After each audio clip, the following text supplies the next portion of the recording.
What is going on, everyone? Welcome back to the channel, or if you're new here, welcome. I am very, very, very excited because it has all come down to this. We are doing our Good as Gold final Oscar nomination predictions, guys. This is it. These are the last ones. There's going to be no more after this. Well, there's going to be winning predictions, but there will be no more nomination predictions after this. And I'm very excited to be joined by my esteemed panelists of just award entrepreneurs. Dan Skip Allen, I know you're big into this. Thank you for joining. Yeah, awards experts, which you can call me that. I'm not the Oscar expert, but you can call me awards. I've been doing this for a long time, so you can call me. You can gift me an awards expert, if you will. Yeah, I'm glad to be here with you, Michael and Jonathan, a good buddy of mine. We talk a little football, which was sad for him and not so sad for me, but otherwise than that, me and him get along pretty good. Yeah. And thank you, Jonathan, for joining as well. You've been on a few of these throughout the season, like the Critics' Choice predictions and a few other things. Thank you for joining tonight.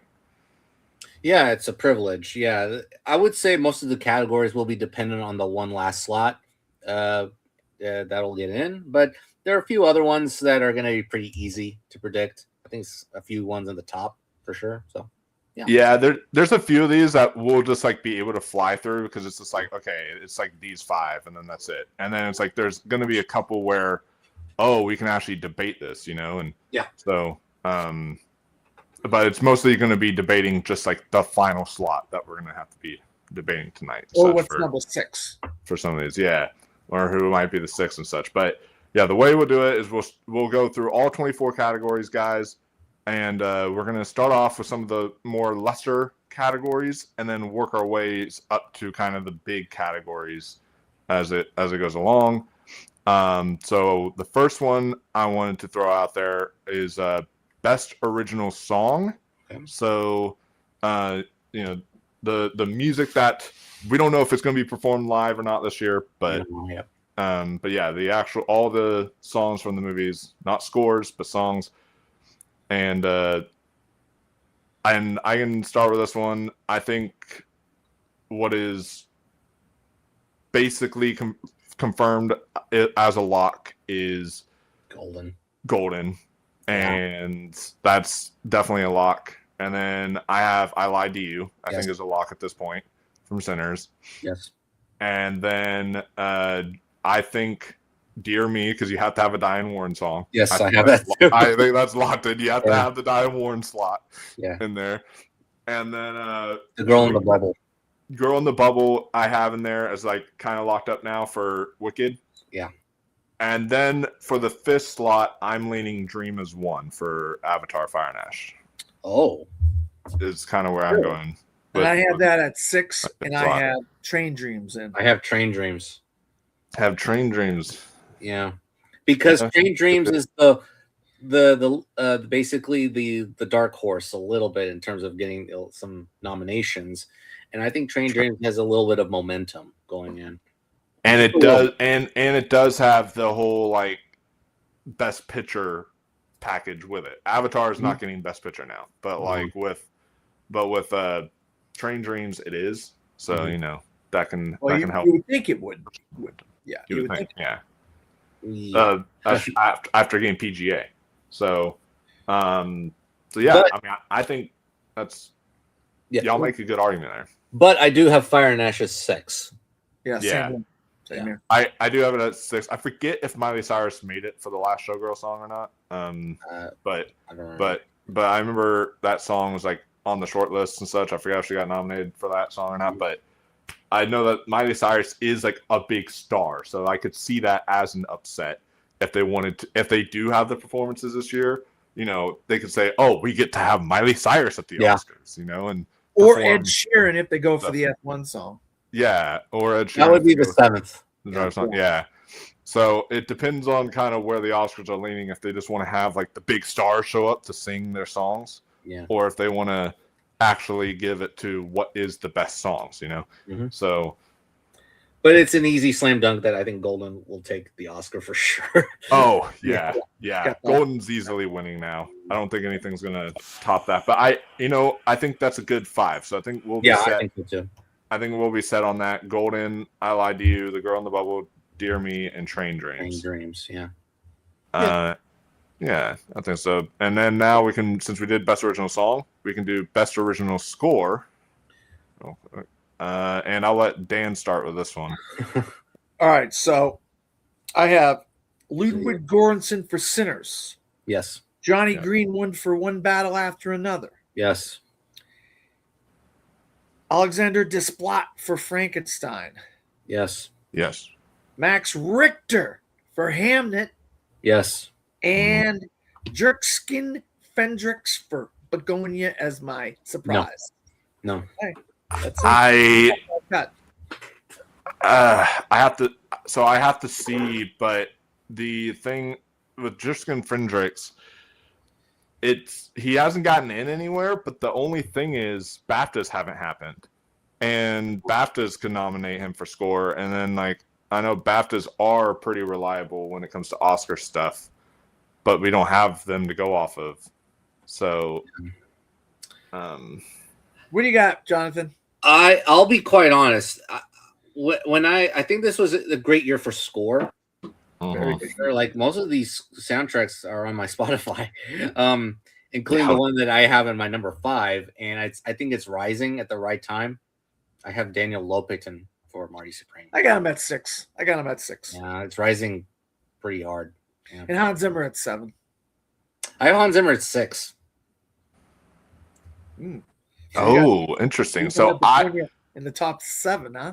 And I have Seurat at 7. I have Begonia at 8. Wow. Okay. Yeah, Seurat. Now, if they were cool, they would nominate Seurat, but it's that techno, kind of music in there that they didn't like challengers, so I just don't think they're gonna go with something like Seurat. For my 5th slot, what I had, I want Daniel Lopatin to get it because that score is one of my favorite scores of the year. Me too. But I think Hans Zimmer is starting to become like a John Williams of just even if it's a film that's honestly the score is not all that great, just because his name is Hans Zimmer, I feel like he kind of gets in now. All right. For stuff like that. That's just what I mean. I think that F1 is going to have a great morning, but I think it's going to be a great morning in other categories. So I ask a question. I've been doing this a long time, but I still don't know what the ballot looks like when they do the ballot. Is it the name of the person who did the score for the movie, or is it the movie? It's the composer. When they go down. Oh, so it will say Hans Zimmer. Okay. All right. So that's all right. Then if they see unless they do it differently this year, check that box. Yeah, it's probably an easy one to check off. You see Hans Zimmer's name. Oh, okay. Check. Well, the thing is that would it be an apology for Doom Part 2? Could be. It could be. Oh, yeah. So they do that because he rightfully got disqualified. Well, he did not. Yeah. Well, he got disqualified, but it was unfair, I think. Yeah. But But I don't know. I think the Marty Supreme. I think people still remember the music for Marty Supreme right now, especially it came out just less than a month ago. Yeah. Yeah, they did. The F1 score is okay. Zimmer. Okay, let me listen to it. Okay, it's the same Zimmer stuff, but it could be any of the 3. It's kind of a toss-up category. It's a really. I think it could be any of the 4, including the spot. Yeah. Well, but I just would go with Marty Supreme because obviously I think one person is going to win at the very least for Marty Supreme. But yeah. And Marty Supreme is rising right now. Ever since it's come out, back when the Globes happened and all that stuff, when the Globe nominations came out and such, Marty Supreme wasn't actually out in theaters yet. So now that's come out and people have seen it, it's starting to rise. It's one of A24's highest grossing films. It's been doing really, really well. So, and so are we all agreed that Göransson's going to win? Yes. Ludwig Göransson, yeah. What Yes. is third? Dude, Well, yeah. Well, even though I'm not predicting the wins right now, yeah. Yeah. And he's got Odyssey next year. Oh my gosh! I swear, I if he heard wins this a little second bit of the year in a score. row, he might literally win 2 years in a row. I think That would be insane. Get nominated again. Just to be nominated again and then win again, like, oh my god, maybe he's starting to become He's the on next a John. roll. The next John Williams. Yes, exactly. Yes, yeah, there you go. Okay, so we're going Marty, or we're gonna go something else. I think. What are you leaning towards? It's 2 out of 3. You guys had Marty, right? You both had Marty. No, we all had different ones. I had. I could defer to you guys if you guys want Marty. That's fine. I just for my own personal, I go for Max Richter, but I can. We agreed on Max Richter. I meant the ones that we're debating is Marty Supreme, F1, or Jerskin. That's all we all had different ones. So. I mean, I'm not like tied to any one of these. I just have. I thought that the Begonia score was really, really, really good, and I thought if you're going to give somebody a first-time nomination, wow, this would be great for this guy. You know, Jerskin Fendrix, who's really done some good work over the years and hasn't really got the nomination. You know, so that's plus it's in a movie that is rising. You talk about rising. It's kind of rising is Begonia, but Begonia is rising. That's true. But I can go with. But I still don't think I'm not as confident to put in a score though. That's fine. It's no problem. I can go. I get full to Lobatin if you want to go that way, Michael. We don't have to stay very long on this category. Yeah. Okay, so Center, Battle, Hamnet, Frankenstein, and Marty. I think that's pretty spot on there. That's a damn good. But I think there will be a room for I think there will be some surprises tomorrow, and I think this is one that we could potentially see a surprise in. But we'll see. But yeah. But for now, playing it safe and doing it that way. Next one, since a score is some sound, I thought it would be fitting to do a best sound afterwards because that kind of flows with it. So sound, I'll let you start with this one. All right, sure. Okay, F1. Yeah. Sinners. Yes. One Battle After Another. Yep. Avatar, Fire and Ash. Mm-hmm. Sarat. Oh. That's the what do they call how does that go? That's the cool pick. Oh, Sarat and sound. I don't know. That sound I'm not as crazy about the movie, but the sound though. It's good. It's so good. Because you got those speakers out in the desert, and then you do have the one concert scene in in wherever the heck that was. Neon literally just dropped Neon literally, and they're campaigning the sound. They literally just dropped like a 13-minute YouTube video said like creating the sound of Sarat or something. So it's like a featurette thing where they're trying to campaign the sound and get it out there and such. Is that what you got, Michael? Sarat? I actually had Frankenstein. Same here. I had Frankenstein because Frankenstein is a very, as much as I would love Sarat in there, I just don't know if the Oscars would be that cool. Like the Globes seem to be way cooler lately than like the Oscars do and stuff like and stuff like making decisions like that. But I think that you get a Best Picture. Sound usually is 5 potential, and you already got F1 that doesn't look like it's going to be a potential. Avatar. We'll discuss that later, but yeah. Well, I'm just saying potentially, probably not Avatar and F1. So you got to get another Best Picture, quote unquote, contender in here, I would think, because that's what sound kind of usually leans towards, right? Yeah. Sometimes they can throw us for a loop because of it being like more of a tech category, but like Frankenstein is a very sound-oriented movie. There's like the shit stuff on the boat. There's the whole like tower exploding, the lightning, all that different stuff. It's very sound-oriented. Some people get battered. I'm not gonna spoil what happens, but yeah. There's a fall scene. Yeah, good point. Someone falls. Yeah, good point. So you go with Frankenstein, Jonathan. You're gonna defer to us. I'm just gonna look at see what got nominated last year. If it were all Best Pictures, Let me see. I believe they were, but I'm not Okay, sure. Dune Part 2, complete unknown. Amelia Perez, Wicket, the Wild Robot. Ooh. Oh, That's right. Wild Robot did get Yeah. into sound last year. yeah, I forgot about that. That did surprise people. I did. Yeah, But that was a animated contender, potentially the Okay. winner of animated. You know what? I'll go Frankenstein. Sure. Okay. yeah. Just for right now, like, yeah, if Sherrod does get in and surprises, that's going to be I'll one of take the credit. hardest. That's going to be one of the hardest cheers we'll have, and I'll give Jonathan credit for that. Yeah. But that'll be one of the hardest cheers that I will have that morning if it gets into sound, because that'll be great. But I just think right now, all the signs are pointing towards Frankenstein to sweep up the text, I think, and when it comes to stuff like that. So, okay. And then speaking of, so the 5 are F1, Sinners, Wind Battle, Avatar, and Frankenstein. Yes. FYI. Yes. So next we can do a live action short film. Just go ahead.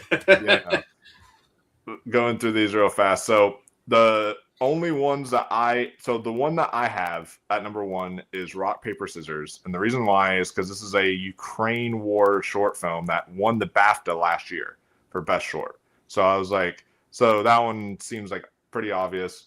Beyond Silence, it sounded really interesting. I have that getting in. The Boy with White Skin, I think it's some sort of like war one as well. Two People Exchanging Saliva is apparently like a black and white version of like Carol, and it actually has like big names in it. It has like the actress from Portrait of a Lady on Fire. It's got like a few other people in there and that are like kind of bigger names, and people are really loving that. So I think because of the names involved, because there's always that weird named short film that gets in there, like My Year of Dicks, and it's like, now it's like Two People Exchanging Saliva. It's like, I think that one could sneak in there. Mm-hmm. And then The Singers apparently was just picked up by Netflix, and that is apparently one of, like, everyone who's seen it says it's like their favorite short film of all time. Like, people are freaking in love with it. So so because of all the conversation behind it, that's kind of where I'm leaning, is those 5. But I would say, actually, we have 4 out of the 5 in common, by the way. Oh, nice. I do not have The Singers, but I do have Ado. Oh, Ado is another one that I have that Ado. I've contemplated. Yeah.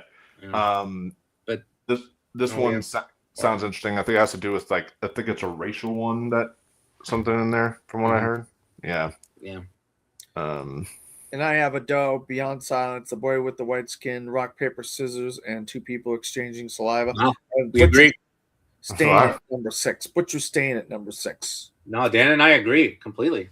Nice. Okay, so I guess The Singers, in terms of our actual overall consensus, will be the snub out for Ado right now. But we'll see, because I can always expect to be wrong in the shorts. That's one thing I always can expect to happen. It's like I tried to pay attention this year to that category, but like I always manage to, even when I get the wins right, I always manage to get at least a short win wrong or something. So yeah, next we have the documentary short. And I'll read that. Just give me 1 second here. I'll pull it up here. I've heard of 2 of them.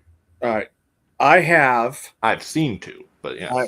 I have. Yeah. I wait till the nominations before I see the shorts. Yeah. I just don't have time for shorts. It's not because I don't care. I see so many movies. All right. I have All the Empty Rooms. Yes.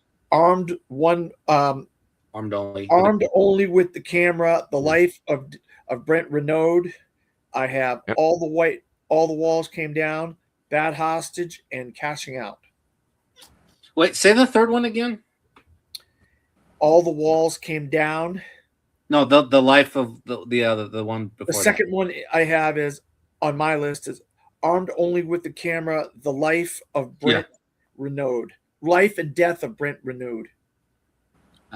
Where is it? I don't see it. Did it get? I don't think it's there. I have it on my list. Yeah, that's not on the short list. Oh, well, there you go then. That's why. I was like, I didn't know what made the short list, guys. I made this list. Okay. Well, I agree with you with the first two, and Okay. all the walls came down. So Yeah. are you only with the camera? That's not on the short list? No. I agree. No, with that with is the first of three you. that you said. All the empty rooms, armed only with a camera, and All the all walls. the walls came down for sure. Are all So on the bad list. hostage and bad and bad hostage. That's on the list. Yes, that is. Oh, cashing out is not on the list. No, cashing out is. Oh, cashing out is No, I have cashing out as well. Which Yeah. one is not? Which one is not eligible? the one the life of the the world. life of something. Oh, yeah. yeah. but I thought it was eligible. I had no clue it wasn't eligible. I wouldn't have had. Oh wait. Oh, is that armed only with a camera? Is that the same movie? Yeah. Oh, okay. That is. Oh, okay. I was armed only confused. with a camera, and then the life. Okay. Okay. Because I have armed only with Yeah. a camera. That's it. Oh, Yeah. okay. It's all right. I was like, okay, guys. Yeah. You're You're right. Yeah. Sorry about that. Yeah. So the only difference I have is the devil is busy. I I have the devil is busy Bad on my list Hostage. as well. I would switch Bat Hostage with the devil's busy. I have the devil is busy because that is an HBO short. Yeah, I have it And- at. I have it at 6. I heard good And- things about Bad Hostage. That's why I got it on there. Yeah, and my fifth one is Ravina's Choice. Now the reason why I have Ravina's Choice in fifth is the actual plot of it.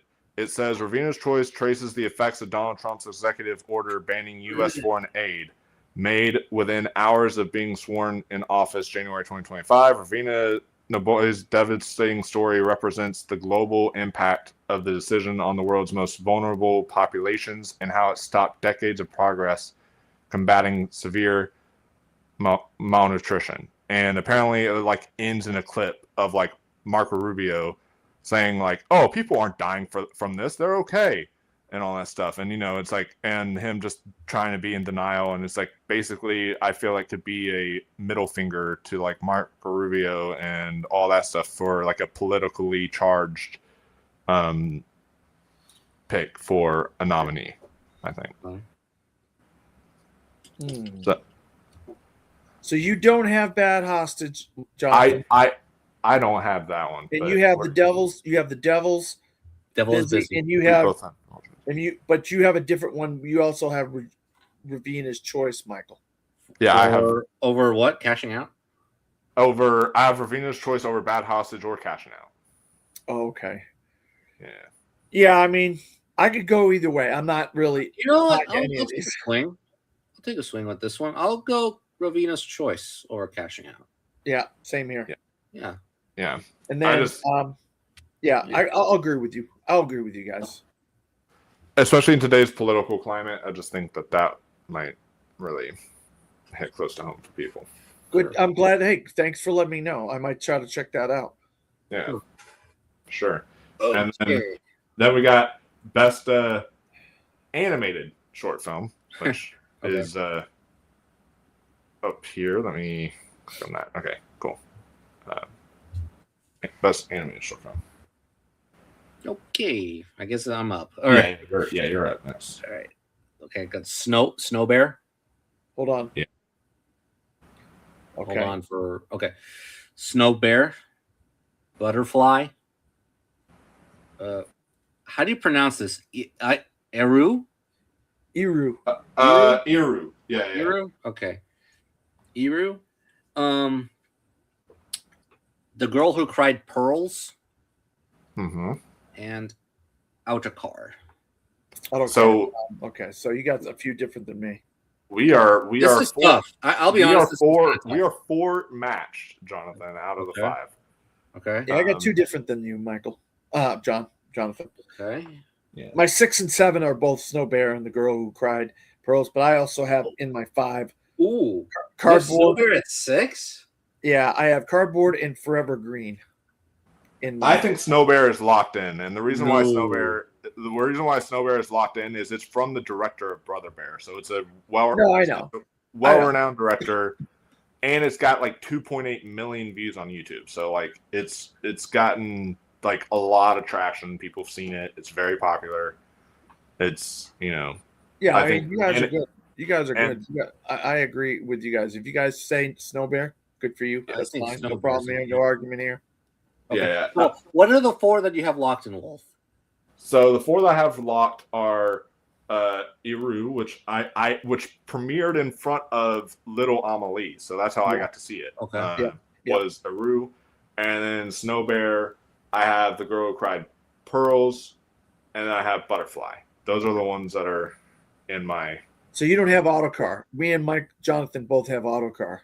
All right, y'all both have Autocar. What do you have 5th? My 5th was The Shyness of Trees, because it's like it's one of those animated short films about, and I've seen this one about a kind of a mom or a daughter dealing with her mother's dementia, and it's a very artistic kind of way of seeing like a person's life deteriorating through the uses of trees or something, and it's like kind of emotional. But that's the one I went with. But I'm open to doing Autocar. I'm actually very surprised we all are in agreement with The Girl Who Cried Pearls. Yeah, I don't have it on my list, but I could do it if you guys want to do it. I'm not tied to any of these. So you guys, Sure. I could defer to you guys. Okay, I guess we could go The Girl Who Cried Pearls, and then the last one. I mean, if y'all are saying Autocar, then I guess that. Let's go Autocar.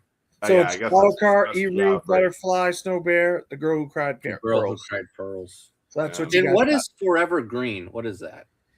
Forever Green, that is one that I didn't really do a lot of research on, but it's another one about a bear and in the wilderness.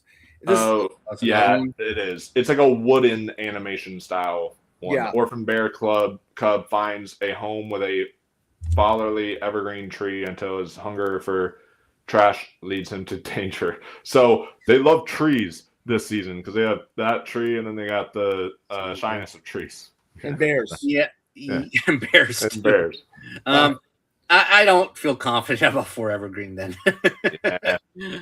Like you're gonna have 2 movies with bears and trees. That's why I wouldn't put both. That's why I had Snow Bear. And then Playing God is one I got to watch, and that's very good. But it's like I have that 6th. It's a claymation body horror though, so that's the only reason I don't have it in, because I think that they still have a little bit of a horror bias. They might be like, oh, we're not going to nominate body horror, but you know, I have that 6th. So yeah, that's one I definitely have considered. It was very good, but okay, so we're going Snow Bear, Iru, Butterfly, Autocar, and The Girl Who Cried Pearls. Yeah, there you go. It sounds good to me. And then while we're at it, let's do best animated feature, since we just did. Okay, this may be easy. Sure, this is very easy. Yeah. Yeah, well, let's not take too long with this. If we all have the same 5, let's Wolf, just read them out, and then it's K-pop Demon Hunters, Utopia 2, Little Amelie, Arco, and then Elia. Yes. Yeah. All 5. And I will say, and I said this last night on Malcolm's stream. I will say this: you guys can argue if you want. I wouldn't argue if I were you, because it's not that big a deal.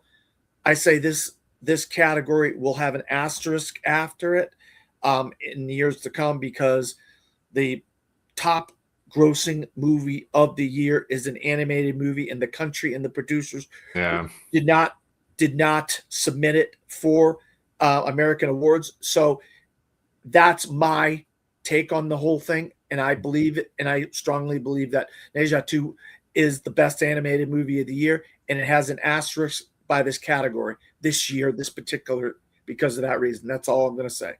I also have gotten messages from people saying, "Oh, K-pop Demon Hunters is in trouble. It didn't make the BAFTA long lists." That doesn't mean anything. Apparently, BAFTA has said that like it's not eligible, according to them, because it didn't actually release in theaters in like European areas. That release that they did was only in America. That's the reason why it is not eligible at the BAFTAs. So do not worry. K-pop Demon Hunters is still going strong. Yeah. Even. And that's our winner, by the way, right? We're all pretty much. Yeah, basically. But in my opinion, with an asterisk. If you were to pick a 6th one, what would it have been? Me? I think Yeah, 6. Yeah, I would have went with Bad Guys 2. I would have gone with the Demon Slayer I would have gone Demon Slayer too. if that was 6. Yeah, I love that animation, a mix of computer animation and hand-drawn animation combined. And I think Bad Guys do too. Bad Guys and Bad Guys 2 does that amazingly. So that's why I love that animation style. Oh yeah. But No we're in agreement campaign with from Universal at all. No campaign from Universal at all. If one of these was to get snubbed for Demon Slayer, what do you think could happen tomorrow? Well, it's Elio, Yeah, I think Elio. Yeah. Elio. but Yeah. we're gonna default to Pixar Because of the Disney. I would have 2 Disney movies in there. Yeah. Even though one is Pixar, but it's still Disney. So yeah, still technically. So moving on, we can do documentary feature. All right. Dan, take it away, Dan. Is it my turn? Yeah. Yes. And I'm the same way. This is a crazy category. You never know what's going to be. You don't know what they're going to go for. And there's a movie in here I absolutely hate, and it took place in the county and state in the next door town next to me. And I hate the documentary. I hate the way it's filmed. I hate the way it's made. But it seems like it's gaining all kinds of momentum. It looks like it's the favorite. So that's all I'm going to say on that. And that's The Perfect Neighbor. I also have 2,000 Meters to Andreevka. Yes. People say, well, we're going to have 2 American films. Well, I don't know. I'm just picking the ones I think are going to be another one. I think it's so going to be The Alabama Solution, Mr. Nobody Verse Against Putin. And then I also have Apocalypse in the Tropics. Ooh, we got a difference. Yeah, no, I figured we would. Yeah, we got a little bit. Crazy category. You never know what's going to end. We got a little bit of difference here with us as well. There's one that is kind of rising a little bit. Yeah, there's one Coming that's up a little. Yeah. there's one that's rising. So I'll let you go, Jonathan, on what you think. Okay, I don't have Mr. Nobody Against Putin. I have Cover Up. Yeah, no, I mean, and are you saying Netflix is going to get 4 of these or whatever it is? I mean, that's a lot for Netflix. Yeah. But that's more accessible, though. Cover Up is. No, it is. It's on Netflix. Yeah, I agree. Cover Up is Netflix. I heard it's really good. No, I loved it. I want to see it. I thought it was a great documentary. What is Nobody Against Putin? Is that Netflix or is that something else?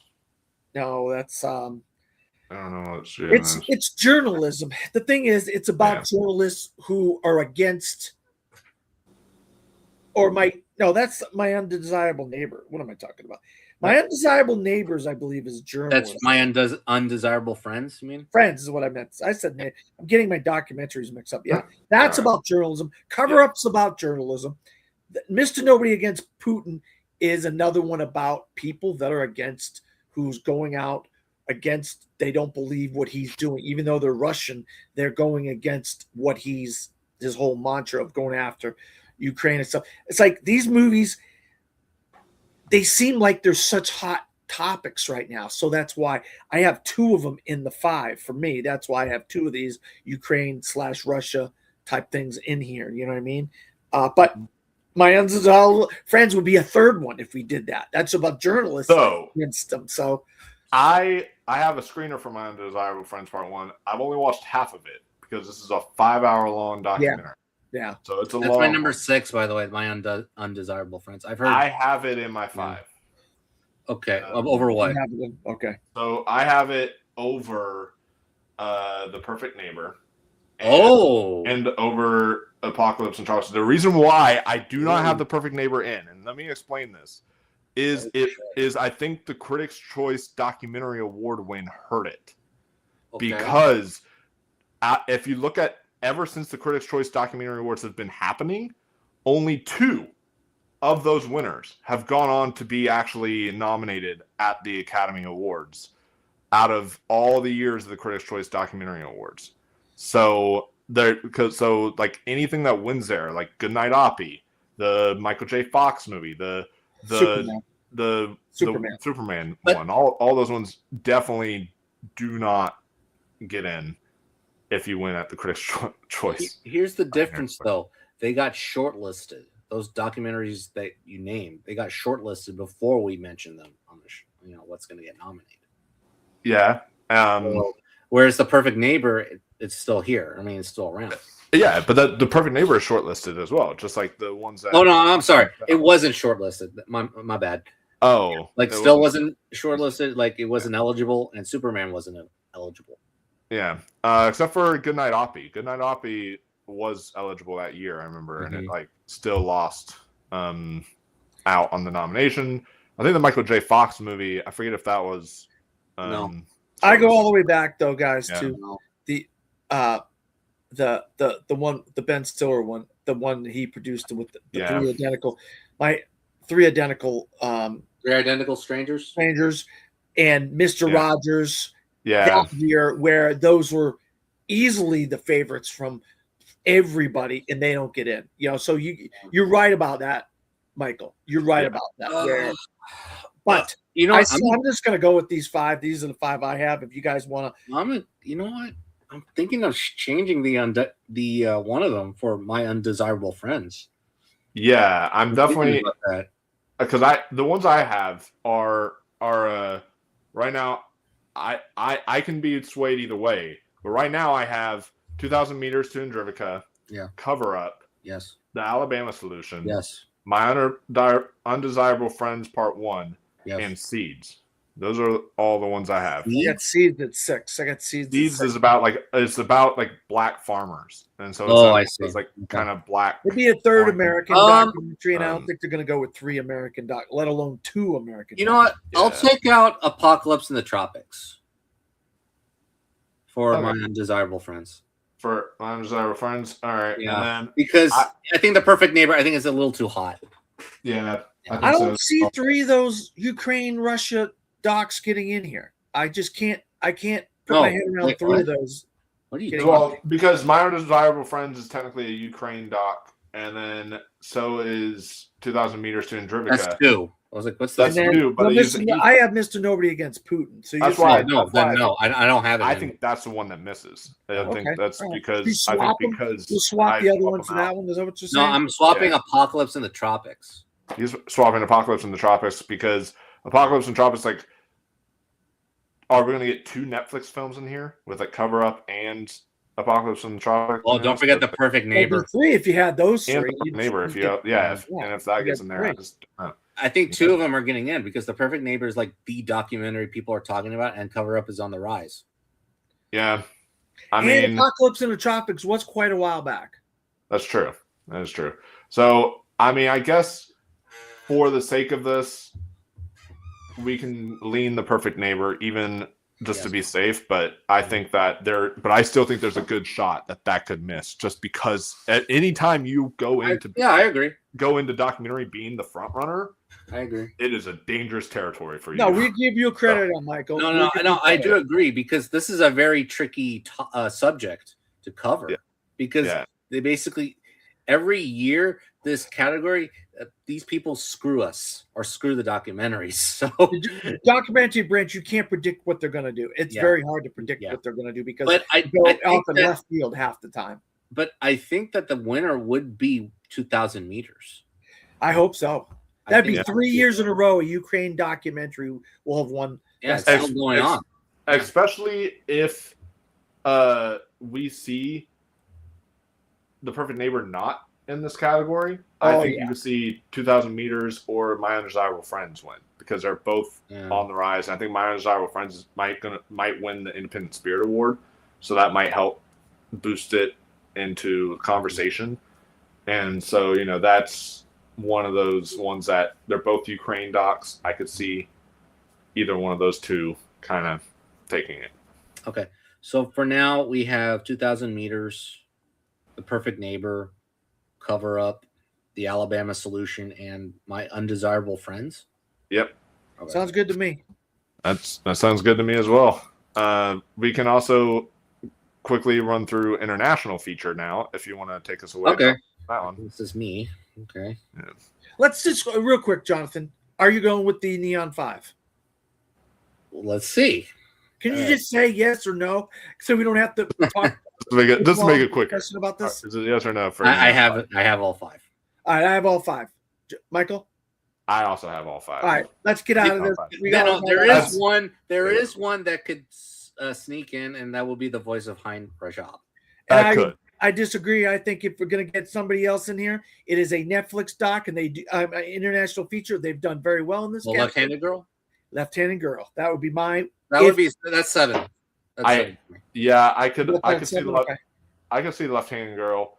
And sneaking- it's Sean Baker, and True. it's his Is person his who wife helped or him is he with co-writing Honora her? the year before, huh? Uh, It's the two people that did Honora Takeout. backwards, though. Takeout. Sean Yeah. Baker, the director, and the writer. And this time, she's the writer and director, and he's the editor and producer. But He co-wrote it too. yeah. So you got to keep that in mind. Sean Baker.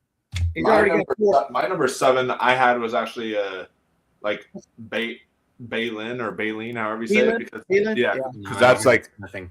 because it got like the Critics' Choice nomination for Best International Feature, and it got like a few other. So it's been getting at least some steam and some momentum there. But And real quick, we forgot to say. So we're all picking the perfect neighbor to win, Doc. Wait, what? What are we? Perfect We're an neighbor. international feature. No, I know. We forgot to say. What do we? Oh, Oh, no, 2,000 meters. 2,000 meters. 2,000 meters is gonna. Yeah. I think he's gonna win. Okay, now what are we picking for international winner? I got sentimental value. I really don't know, but I think that's another video for another time, though. I think right You don't now. want to pick a winner right now? I think I think the Secret Agent. Yeah, I think the Secret Agent is the strongest, Yeah. just Okay, because all right right. now with it winning Critics' Choice and Golden Globes, I think that's the All right. strongest in terms I of. think sentimental value is the best picture contender. Where I don't think. We'll talk about that. Okay. All right. Yeah. All right. We'll So talk we got the Neon 5. So we're good to go there. All right. Yeah. So to recap, what the Neon 5 is the Secret Agent, sentimental value. It was just an accident, Surratt, and no other choice. And Finally, I hope Park to Chan-wook. God no other choice does not. Hold on. I He hope needs- So that's the one you say doesn't get in if something else gets in. There's no other choice. Is that what we're all? yes, agreeing? because for Think so. some reason I don't know why it's getting snubbed left and right. I Well, don't know. Why. Look, I don't want to get into this whole thing. It's the subject matter.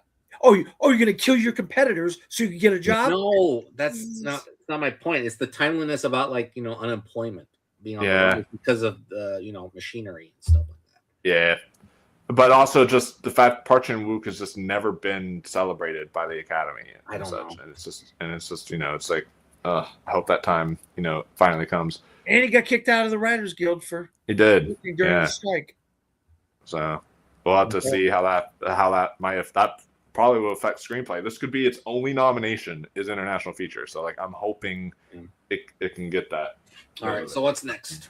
Next we can do best visual effects. So I can read this one then. I can read this. Yeah, you can read this one. Yeah, we kind of. Okay.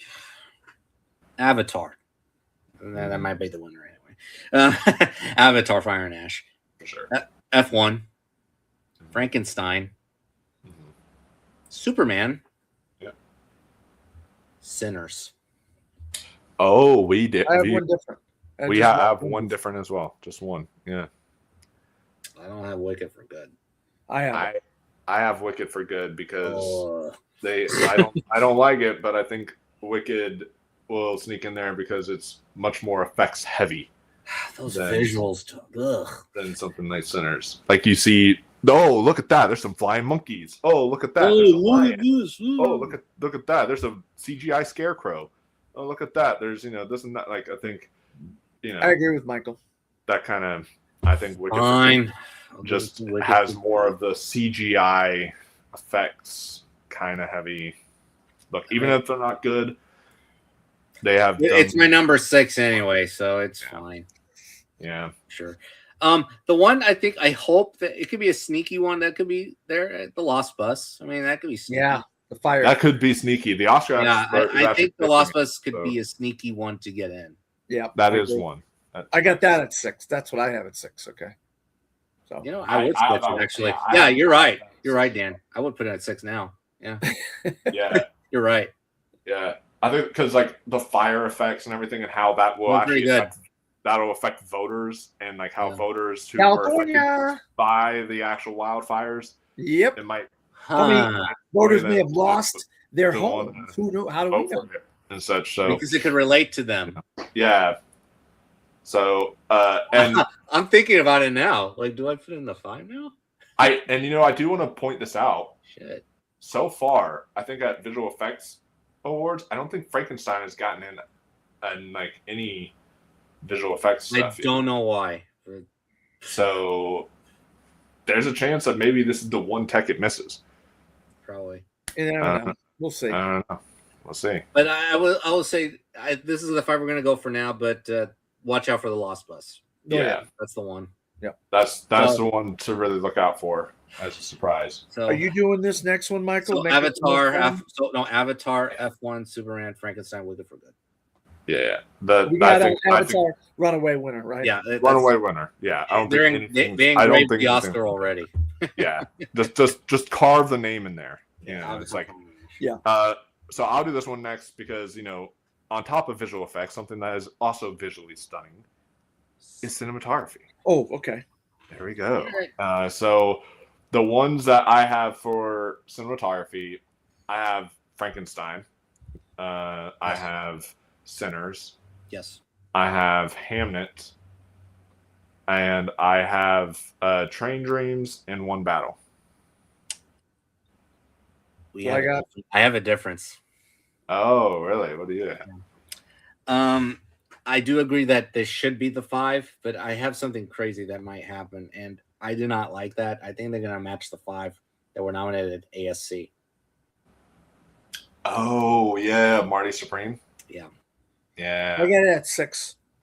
Yeah, they could go that route. Like the ASC has matched perfectly with like 3 times in the last 10 years, apparently. So it's kind of in its favor, kind of. Yeah. So, and then one you got to keep an eye out for is a black and white one, and that's Nouvelle Vague. Yeah, if they wanted, that could be a low nominee in cinematography, just because sometimes they'll do that where they'll throw out like a weird pick like that, Yeah. But no, I I would give it to y'all with Hamnet because Hamnet is now on the rise after that Golden Globe win. Yeah. And I think because, in my opinion, I think it is stronger in picture after the win. Yes. At the Globes than Marty Supreme. Yes. And so just because of that, I think that Hamnet would be the final slot in cinematography. I think it's it's gonna maybe be the second or third most nominated movie of the night or of the morning. I think. But I'll give it to y'all. Yeah, Sinners, One Battle, Frankenstein, Train Dreams, Hamnet.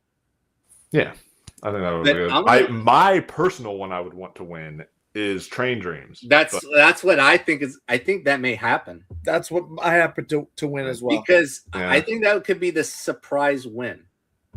Yeah, over Sinners. Because that is like because to me, Train Dreams is the one that you watch and it's almost Malick style cinematography, with the way it's shot and all that. But we'll see. They sometimes don't actually do the best cinematography of the year in best cinematography categories sometimes. So we'll have to see where they end up. Because, The Lighthouse lost that year, even though that should have won. And it's ridiculous. Stupid. What won that year? Not one. I forget. It was in 2019. Was it Once Upon a Time? Or I think it was. Or was no. It was 1917. Oh, Roger Deakins. Yeah, Roger Deakins. That's the reason that won. But I still think The Lighthouse was better that year, and I think that should have won. All right, sure. All right. Are we doing makeup hairstyling next? Yeah, I was gonna say since that's Dan, also visual.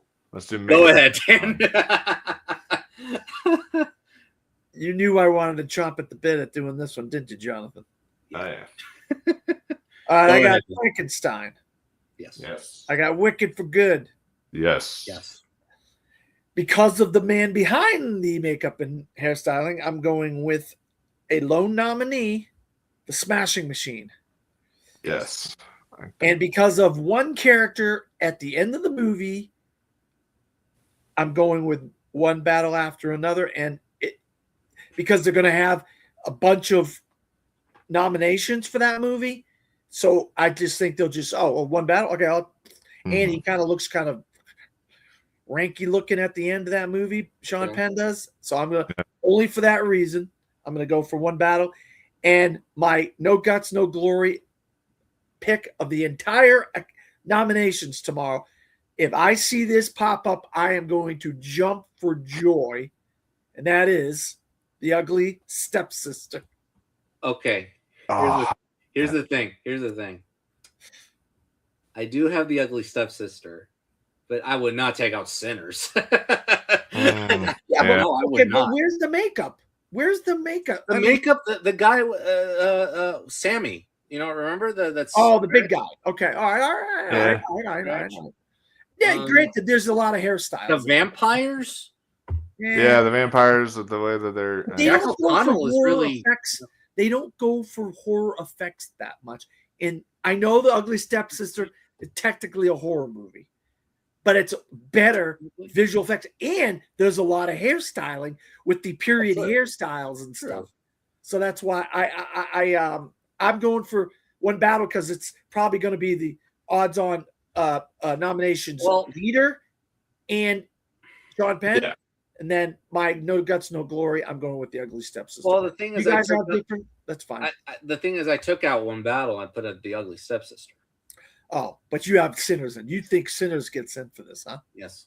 Yeah, because it's gotten in everywhere else so far, at least, and makeup is Sinners, so makeup and hairstyling. So I think that, Sinners, I think, will be the second strongest in terms of nominations. Yeah. Tomorrow morning, so I think that it's just going to show up in a lot you of think places. it's the second strongest? You think it's going to be the second most nominated? I think the second Battle most is going to be the number after, one. after Really? One Battle. Yeah. Well, the thing is, I think Sinners is going to be the most nominated. Wow. I think it's going to be. I think it's going to hurt it a little bit, but yeah. Yeah.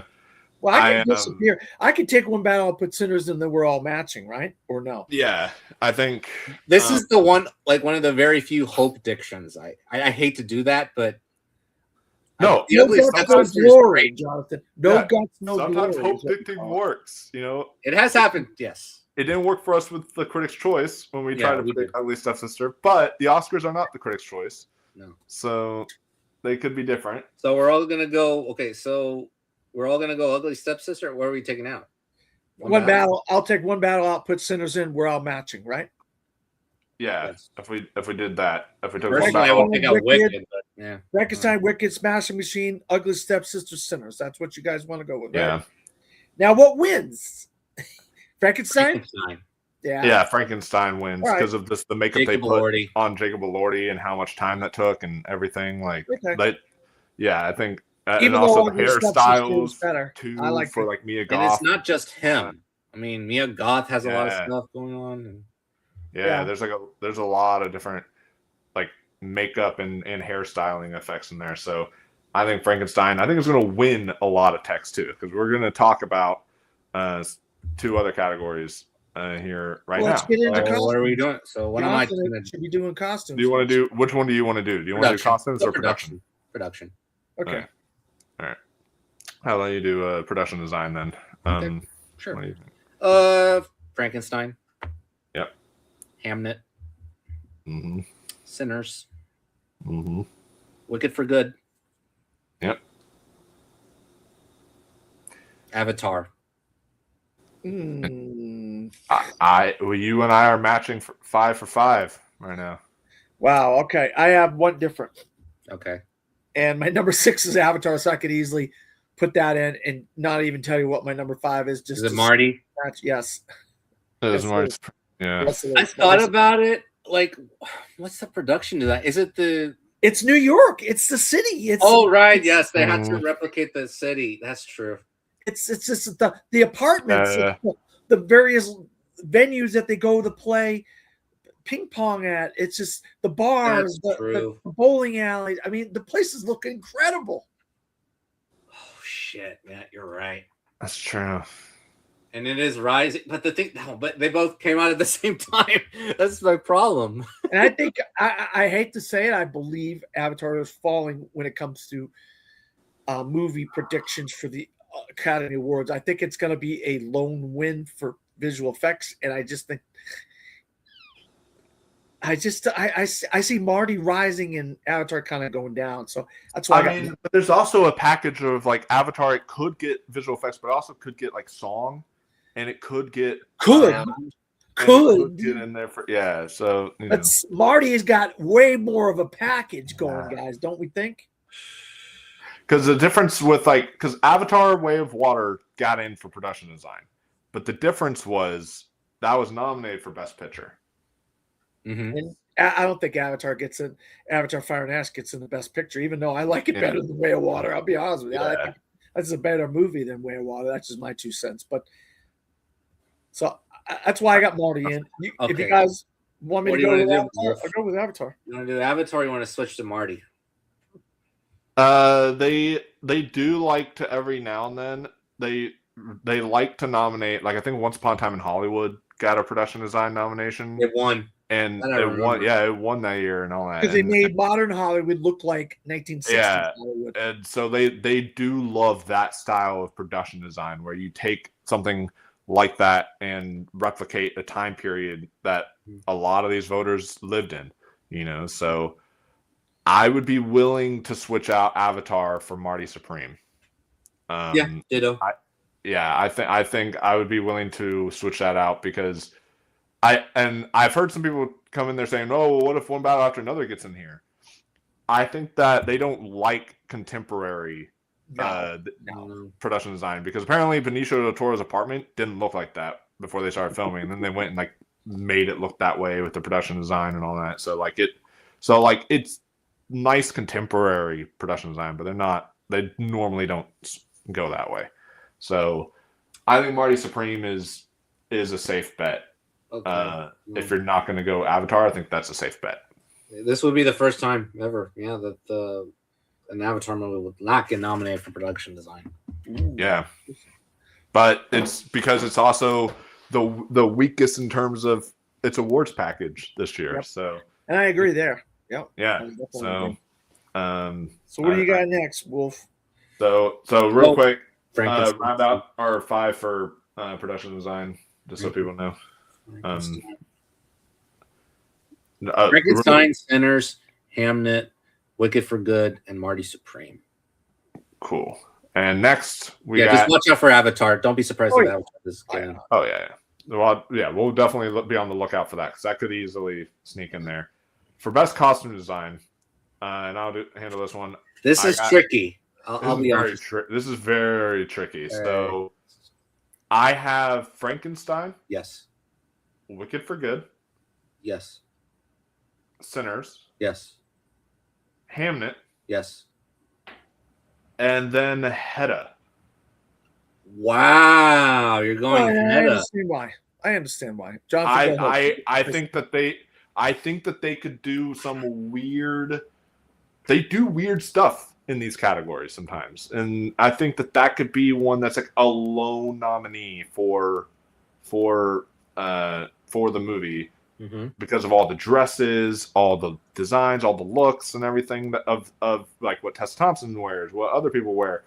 I think that Hedda definitely is more costumey than something like Marty Supreme or something like Testament of Anne Lee and all that stuff. So, which respectively, Marty is 6th and Anne Lee is 7th for me. Yeah, I have Marty in. I have Marty in because there's a lot more costume.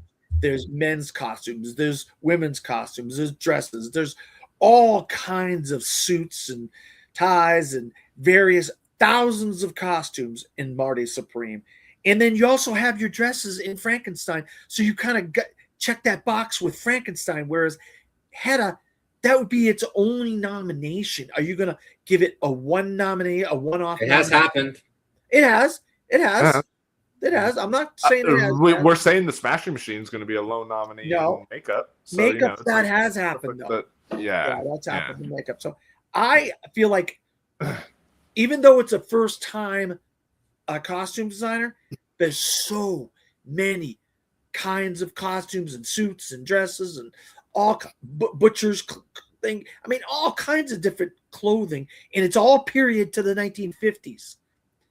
Granted, even what was the guy Endo? His attire. When he does the ping pong. I mean, that's where I think bulk of costumes, number of costumes, and the year, the time period. You got to match that clothing to that time. That's a big chore, even though it's a costume designer that we don't know who it is. You know what I mean? See, I think it's between Marty, Hedda, and Testament of Anne Lee. Why are we not confident about Anne Lee? Because you got Hamnet's costumes that are similar in a way. and also aren't they wearing like nun clothing? Like some of them, they're wearing like old like Amish looking clothing and stuff like that at times, and other stuff like that is what they're wearing. And I thought that the costume design was very good for Dustin and Van Lee, but that film is dipping. I think it's dead. I think it's basically dead. I think, unfortunately, because I think Amanda Seyfried, in my opinion, she would be in the top 3 in Best Actress, but in my personal opinion. But I think that she just, but I just think the film is basically dead. That it's just not going to get anything. All right, so where are we going to go? Are we going to go with Marty, or are we going to go with? Real quick, I do want to throw out there because Marty Supreme is a first-time costume design. The person who did Hedda has done How to Train Your Dragon, the most recent one. Okay. She did The Marvels. She did Meg 2, Matrix Resurrection, and those are like really her big 4 things. And she did The Family Plan too, but like no one cares about that. But so she's not like a big name, but she's like at least done more kind of bigger stuff, I guess. No, I don't disagree. I think Hedda's dresses and the costumes and the tuxedos and those types of things are fantastic. I don't know. I just look at. They have had. Remember that one? Like, what was it? The Miss Harris goes to Paris. Very good costume. Yeah, very good costume. That was a lone nominee for costume design. Stuff like that. Yeah, so it's like stuff like that can happen. I think Cruella got in there. Wow, Cruella won. Yeah, Cruella won. So like stuff like that does happen. A Different Man last year. Yeah, A Different Man snuck in there. Yeah. So Society of the Snow. Yeah. That's what I say. Sometimes they do some weird stuff in this costume design category. I'll go with what you Coming guys say. to America. Yeah, Coming to America got it. I'll go with what you guys say. What do you guys say, Marty or Hedda? Shit. Now I'm inclined to go Hedda. I'll be honest. You say Hedda, we'll go with Hedda. Look, I think it's going to happen. I think something crazy is going to happen yesterday. So I can just fall back on my predictions. I gave from Malcolm. Screw it, Hedda.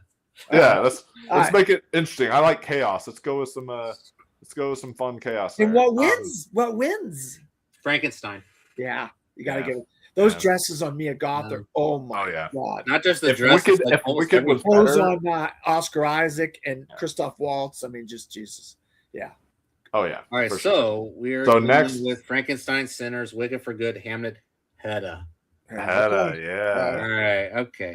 And then now we'll let you do the new category. Casting. Casting. This is the first time ever that they're doing casting. So, all right, I just want to say this. Okay, my definition of what they're going to go for casting, and if you guys disagree, before I say this, okay, is a mix of both what the Critics' Choice and the Golden Globes did. Okay, I feel the casting category is a second place trophy. Number 1. Number 2, they're going to reward a well thought after person that has been in the industry for quite a while, and that is in the casting director category. So as a combination of that's how I'm thinking of this category. All right, so I got casting, One Battle After Another, Sinners, Hamnet, Marty Supreme, and Sentimental Value. Yeah, that's all. That's mine. Yeah.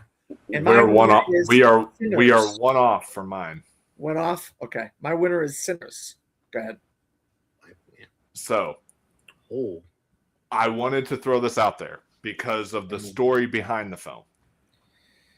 I know where you're going to go with. When Weapons was coming out, they talked about how they had a whole separate cast. They had Renee Rinsva, had all these other people except for the drug dealer. He was like the only different cast member.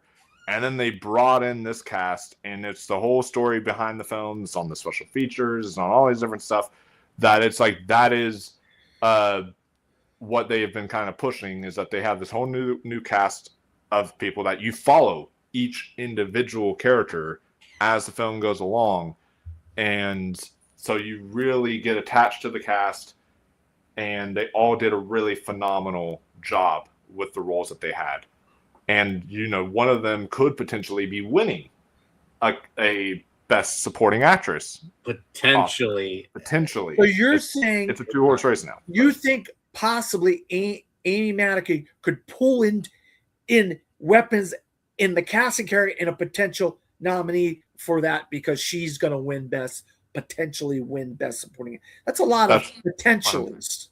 Yeah, that's what I'm thinking, is that she could potentially pull that in there. And I'm not as confident, and I know it's going to sound crazy, I'm not as confident in sentimental value in casting. And the reason why is it's really 4 people. 4 people. Wow. Well, 5 people. Or 5. I mean, Yeah. And it's a movie casting an actress as somebody else, I might add. Yeah, but Weapons, like, it has Amy Madigan. It's got, Julia Garner. Which was a surprise, by the way. We didn't know that. Yeah. We And didn't know it was her. we didn't know it was her either. And then, whenever it's revealed that it was her, it's like, oh, it's Amy Madigan as the witch. And that was another part of the casting thing. And then whenever you get, you get Julia Garner in there, you get the drug dealer character, you get Alden Ehrenreich as the cop. You have. No, I like the cast. Don't get me wrong. The kids are all amazing. I like the cast quite a bit. Yeah. But this is a movie about a director casting somebody as his daughter in the movie. But, and they sometimes will go BAFTA, like actors will go for a small cast every once in a while, So I think if you look at this, well, you would have 2. Even Hamnet's not a big cast. Yeah, I know. Hamnet not Sentimental cast, would be, but then the other 3 would be big casts. One Battle, Sinners, Marty, So a mix of both. Plus, I don't see them not going for a foreign film. Like all the foreign films that potentially could get into Best Picture, you're not going to put one in the cast. We just named one. Sentimental Value? Yeah. Yeah, sentimental value, but I was going to take out sentimental value to put in Weapons. Is what I was initially going to do. I know. But I might be able to be contemplated. I might be able to say that Hamnet could be the one to go, because it's really, if you think about it, Hamnet is really, it has Emma Thompson in there and such, or Emily Watson. Say, yeah. The kids. It's got the kids, but like the story really centers around like Justin Buckley and Paul Mescal. Mostly. Yeah. It's like it centers around them, while something like Sentimental Value does center around the whole cast, and something like Weapons centers around the whole cast. Everybody, yeah. So Hamnet. I agree with you guys, but I'll just say I disagree. But I'll go with that if that's what you guys want to do. I don't know. What are you thinking, Jonathan? I'm thinking we going with these 5. With the 5 that Dan said? Yeah. Yeah. I think people are irked about that sentimental value being, disrespectful. The actors. Out of the actors. Yeah. Or the SAGs. I'm sorry. I'm trying to SAGs afterwards. I would say look out for 2 upsets for Weapons and also for Frankenstein, because Frankenstein. That's my 6 and 7. That's my 6 and 7. Frankenstein also has like kind of a big cast. So, so we got one battle. You know what? Go ahead. I would not discount Secret Agent. Yeah. If they. Yeah. Or like apparently Surratt is like an ensemble of like mostly non-actors. It was like they got like actual real ravers to be in the movie. Maybe this like the story behind that might be enough to. And Secret Agent's a lot of unknowns. Yeah. Here. So that might help. There's like 3 prominent people in there. Like Mora, and then there was the one woman that was interrogating him at one point of the movie. And don't forget that. What is that? The old lady that's running the. Yeah. She's like a popular international actor. I forget her name, but she's always really popular. So, all right. So where are we gonna go with? One Battle, Sinners, Sentimental Value, Hamnet, and Marty Supreme. Those are the 5 I think right now, playing it safe. Yeah, right now I'm gonna have to play it safe. Because we don't know what this category Did we don't know what skip the editing? category is going to go with. You know, it's No, like we're gonna go editing next. Oh, okay. yeah. Editing is going to be our next one right here. So, Okay, so that's me, I guess. All right. yeah. Okay, this is an interesting one. Okay, the 3 or 4 that I think are going to be in for sure. One Battle, Sinners, Mm-hmm. Marty Supreme, Mm-hmm. F1. I got those 4. Okay. And the thing with editing is it's always aligned with Best Picture, except for one. Like F1 will be the Okay, outlier. then if so, then I'll go Hamnet.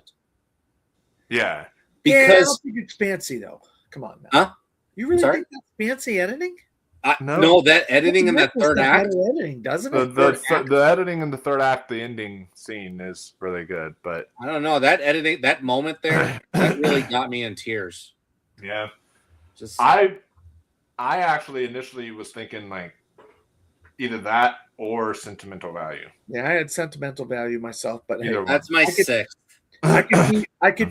I could be swayed to go with Hammond if that's what you guys want to go with. I'd go Hamnet. Yeah, I think like I would say watch out for sentimental value, watch out for Frankenstein, and watch out for No Other Choice. Like I hope yeah, that'd it's be the crazy best if that edited goes. film of Yeah, last year. it's amazing. Yeah, it's amazing editing. Amazing. but Incredible. I swear if they nominate A House of Dynamite over those movies, Oh boy. oh no. Oh god! Imagine if like Springsteen "Deliver Me from Nowhere" comes out of the blue, just so the editing Oh. over. Well, it's not in No, here. It's not No, in here. it's not. Oh yeah. Oh, I thought. Oh We're no, good. I'm thinking We're down. fine. All right. Yeah. So we have the screenplay categories now. Okay, hold on. So Yeah. yeah, like I said, watch out for sentimental, watch out for Frankenstein, watch out for No Other Choice. Maybe Yeah. The Secret Agent, maybe. Maybe. That's got good. Because there are a few moments. Yeah, maybe that I could see, but Okay. maybe, So we're going One Battle, Sinners, Marty Supreme, F1, Hamnet.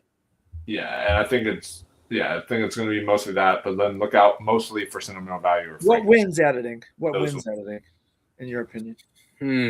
I think One Battle. One Battle. Because they took a 2 hour and 45-minute movie and made it like fly by. 2 hour 50-minute movie just made it fly. Especially where you the can ending sequence was yeah. right? Yeah, it's like you don't even feel the runtime. I'm actually concentrating in the middle section.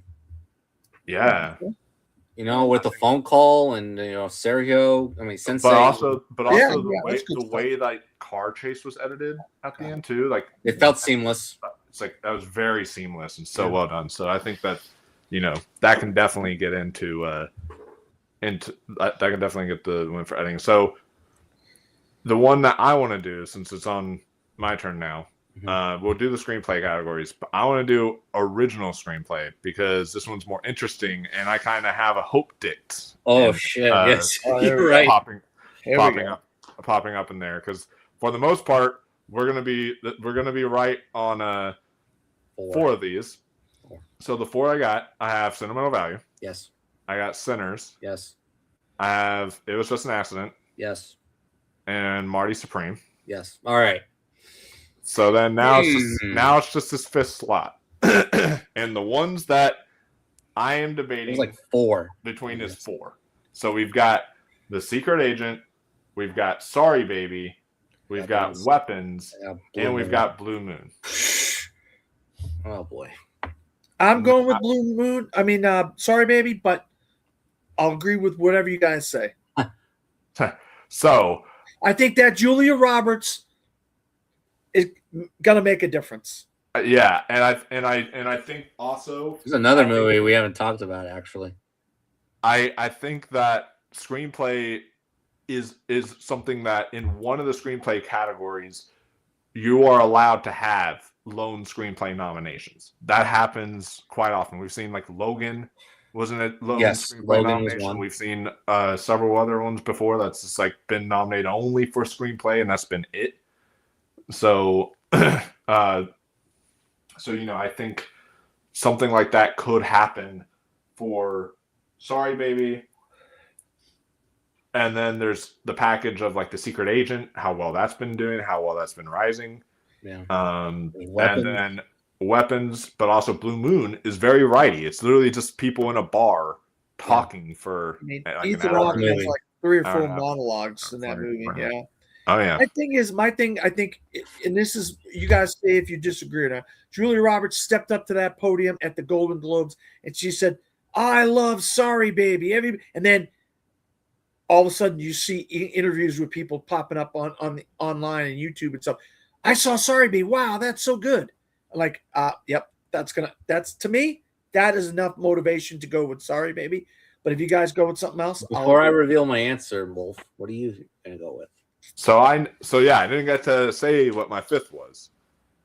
My fifth, drum roll, is my favorite screenplay of the year, which was Sorry Baby. all right, good. All right. Wait, I haven't revealed mine. All right, what is it, Jonathan? What is it? We're all in agreement. Sorry, baby. Sorry Baby. There you go. Yeah. So I didn't have to convince you guys. That's good. Yeah, I think that's going to be it. I think that's going to be the lone screenplay because the Julia Roberts factor. She's one of the most prominent Hollywood actors right now, like ever. Right now. And she's not getting a nomination for After Definitely the not. Hunt. So this could be her way of like pushing something. And I think 6 is Linkletter. No, I think 6 is Weapons. Really? Okay. All right. No, I think 6 is Weapons and 7 is Secret Agent. Well, Linklater didn't write the It's screenplay. Blue For it was, Oh, never mind then. All right. Robert And Kaplan. it is Blue Moon. Okay. Yeah. But Got it. But yeah, I think Weapons would have been probably my 6th as well. Secret Agent 7th and Blue Moon 8th is probably what I would have done. Yeah. But wow, we agree. so we're all like, Good. we're all like in agreement this time. And we're It's like, picking Sinners to win, I assume. Oh yeah, this is a slam dunk win. Okay. All right. yeah. Sinners. I Sinners is gonna win. Like the Globes doesn't split it up, so like you don't get to. So you didn't get to see Ryan Coogler win screenplay, but I think that you'll see Ryan Coogler definitely win for best original screenplay. But yeah, that's like my biggest hope dict of the day was Sorry Baby. I do have a surprise and adapted. So, but maybe who knows? We might all agree again. Who knows? What were you gonna say, Jonathan? No, I do agree that Sorry Baby will be the lone. It'd be it's look, Yeah. Something people always forget about the Academy Awards. Underdog stories. There's always 2 or 3 every year. Baby. People you didn't know who the hell they were before, and then they come up. Barkat Abdi, Gabourey Sidibe, all these out of nowhere. These people come out of nowhere, and this would be this girl. We didn't know anything. Yeah, this movie played it. Ava Victor, last year, Ava Victor. Yeah. It's a year-long journey for this. Mm-hmm. I might add, for this movie, if this gets in. So that's a good underdog story. You know what I mean? Yeah. So, all right. But also with that, I heard that the Sorry Baby, it's on streaming on HBO Max. It was on the rise. I think it was like 110%. Yeah. Wow. Yeah, That's it is. awesome. And also voters, you never know. Streaming probably now it's on the rise ever since the Julia Roberts stuff too. Yeah. So and so it could be like instead of acting though, it could be an Andrea Riseborough situation, but for screenplay where it's like the right way. I like the way they did it this time instead of you like it that how Julia did it. They kind of did a sneak. The Riseborough thing was kind of sneaky and backhanded kind of thing, Yeah. But we don't want to talk about it. If it gets nominated, Ava, you better like give a gift to Julia. Case of wine, something nice. If it's not going to happen, but especially if she does win, she would then coming up there, she better thank Julia in her speech if that was to happen. But by the way, I do want to point out before we get to adapted. So this is examples of lone screenplay nominees since 2000. First Reformed, The Lobster, 20th Century Women, Nightcrawler, Moonrise Kingdom, Margin Call, In Bruges, Happy Go Lucky, My Big Fat Greek Wedding, When Harry Met Sally, and such. Wow. And then you get like adapted is like The White Tiger, Logan, Disaster Artist, Before Midnight, Ides of March, Borat, American Splendor, About a Boy, and Ghost World. So which I don't think it's going to happen in adapted. I don't think it's going to happen adapted, but We'll see. Well, let's But see. because it has happened a lot, though, in the past, I think that a lone screenplay nominee could happen. And we don't have WGA this year to go off of for the Oscars, but I think Sorry Baby fits the mold of a WGA nominee. Like, and you always have some disqualifications with the WGA too. So they're kind of becoming like an afterthought now because of the disqualifications. Yeah. Okay. Right, so we're going for is Sinners, Sentimental Value, Marty Supreme. It Was Just an Accident, and Sorry Baby. Got it. Oh yeah. Sorry for all you babies who disagree. All right. No, I like it. Oh yeah. All right, let's get back. Let going on adapted. But yeah, don't be surprised if Secret Agent or Weapons or Blue Moon get it. So yeah, got it. Okay. All right, so adapted. All right, so we got one battle after another. I got Begonia, Hamnet, yes, Train Dreams, yes, and my surprise, and maybe it's not for you guys, is Wake Up Dead Man. No, I don't have that in this time. Just because I would have Wake Up Dead Man if it showed up anywhere. All right, so who do you guys got? Dead. I'm surprised it's dead. I am very shocked it's dead because because Knives Out got into original and then Glass Onion got into adapted. But the fact that this hasn't gotten in at like the Globe. You got Frankenstein? Is that what you guys got? I have Frankenstein. Yeah, I have Frankenstein as well. All right, but there's some quotable lines in there. All right, I can change. I can change with you guys and go with Frank. One Netflix movie to another Netflix movie. Also, the reason I have Frankenstein as well is every year we get a movie, and this happens every single year, where it is like much more of the director's type of movie, and you're like, that's not really going to get into screenplay, and then it gets into screenplay. 1917. That happened. That I don't know why. That one I don't. Yeah, I don't understand that, but it got into screenplay. Dune Part 2 got into adapted screenplay. That was pretty good and such. But it's like that's more of your visual, like director's kind of film rather than a writing film. So stuff like that seems to fit the mold for Academy voters. And, I think Guillermo del Toro, I don't want to spoil director, but I think that there might be a surprise in there that I think the place they will want to award Guillermo del Toro is a nominee for screenplay. So. Okay. All right. That's fine by me. No problem. Well, I would say, those 5 for sure. Don't be surprised about Wake Up Dead Man, and I would not be surprised about No Other Choice. That's my 6, actually. That's my 6 too. Is No Other Choice, yeah. I have that as my 6. Kind of selfishly, but yeah, that's my 6. Sneak in there. Also, if there was going to be a lone nominee, this isn't going to happen, but so I have my 8th as Nuremberg, just because it is I just saw that. Yeah, it's that courtroom kind of drama. It has a lot of really interesting stuff in it. And Sony Pictures Classics, they may not be great at winning, but they're great at getting surprise nominations in there, whether they're alone or not. So Nuremberg as a lone screenplay nom is something I could see happening at some point. But all right, so adapted, we got One Battle, Begonia, Hamnet, Train Dreams, Frankenstein, and you could just carve PTA. Yeah, PTA. Yeah, he's got that. Carve it. It's done. He's over. At least gonna win one. So we're gonna go to best supporting actor? Well, okay. You want to do acting or do you want to go to director? Let's do, I guess, the supporting actor and actress, since those are a little bit smaller than director. You know what? Let's start with supporting actress. Actress. You want that? That's the more unpredictable one. That'll be fun. So okay, so I'm starting. Okay. Okay. The 2 that I'm certain they're going to be in it, Tiana and Amy Madigan. Yes. Okay.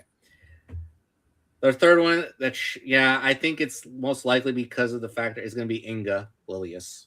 Mm-hmm. Okay. Oh, shit. This is the hardest one. This is easily the hardest. It's between 5 people maybe, but Jesus. I don't think this category is that hard, Jonathan. Huh? I don't think this category is that hard. What? No, I don't. Okay. I don't believe it's that hard. Okay, so the fourth one I have is Odessa. Don't have her. We are matching there, Jonathan. Don't Okay, have her. so I have before we get to I the have fifth Gwyneth. one, okay, before we get to the fifth one, here's why. And Wolf said it. Last year, there's always like a surprise rise, you know? Mhm. And last year was Monica Barbaro. Yeah. Okay. And we were talking about like Elle Fanning or another person last year. And I think this year is Odessa as Zion. Mhm. The Marty Supreme is, it's timed very well. People are loving it. And also what's backing her up is that she has that show, right? The I Love LA. Yeah, I Love LA as well. She's been out there. She's been campaigning. She's been campaigning the advertising. heck out of the show in the movie. Yeah. Okay. So. The fifth one. Oh, Jesus Christ. The one I'm gonna go with, Wunmi Masaku. We are in agreement. There, look at that. So I guess I'm just out the door because you guys are in agreement with your 5 and your 5. But I have 2 different people, so I'll tell you. Okay, what's your 2? No. Try to convince me a little bit. Yeah.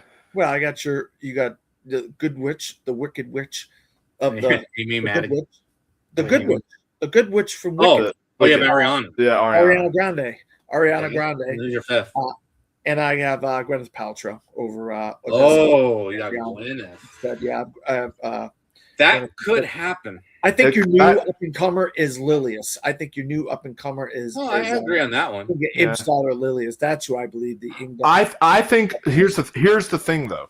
I think that what I look at this category as is Odessa is your newcomer nominee, while Lilius is your international nominee, because a lot of times they just want to go with like an international performance. Yeah. Look at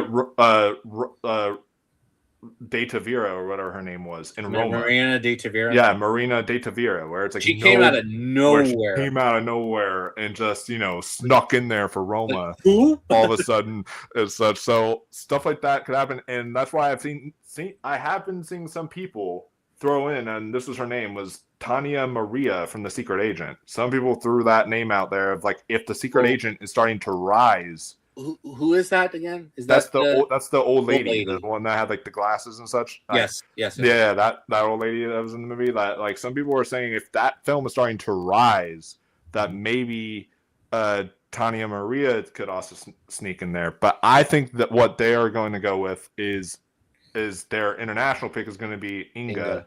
And I think that Odessa, I'm just sensing a Monica Barbaro kind of energy with her, because you get the whole Actors Award thing, and Monica Barbaro got that as well. And I think that's kind of what I'm sensing going there. So. Oh, so you think poor Elle Fanning is going to get... For a second year in a row. Poor Elle She didn't make the BAFTA long list. If she would have made the BAFTA long list, that's then true. we'd be having a different conversation. But once true. she missed the BAFTA long list, I was like, and to me, I think this is going to be the 5 at BAFTA. Because the reason why, I don't know if BAFTA is going to lean Ariana. I just don't see him leaning that route. So that's why I think that they're going to. That's why I think they're going to want to go with what they nominate at BAFTA. Mm-hmm. And I think that it's going to be Tiana Taylor, Amy Madigan, Inga, Wunmi Masaku, who only missed the Globe, so she's like in there. And then for the Actors Award, and then Odessa, I think, is gonna get in there. You guys have me be 2-1, so I agree with whatever you guys say. I just have different people on my list. Yeah, I would not be surprised if Ariana is still there, and that we're we're in there. She could be. I definitely would not take her over these 5 though. She is my 6. I think that she definitely could still sneak in there. But all 5 of the ones that we have. Oh, okay. All 4 of the 5, because Amy Madigan isn't. But 4 of the 5 are Best Picture nominees, in my opinion. Right. So. Well, we'll talk about Best Picture in a moment. So, but don't be surprised about Ariana. Don't be surprised about Elle. Don't be surprised about Gwyneth. They could do it like the Fablemans kind of thing, where what was it? Two nominees from the same movie? No. The SAGs was Paul Dano, right?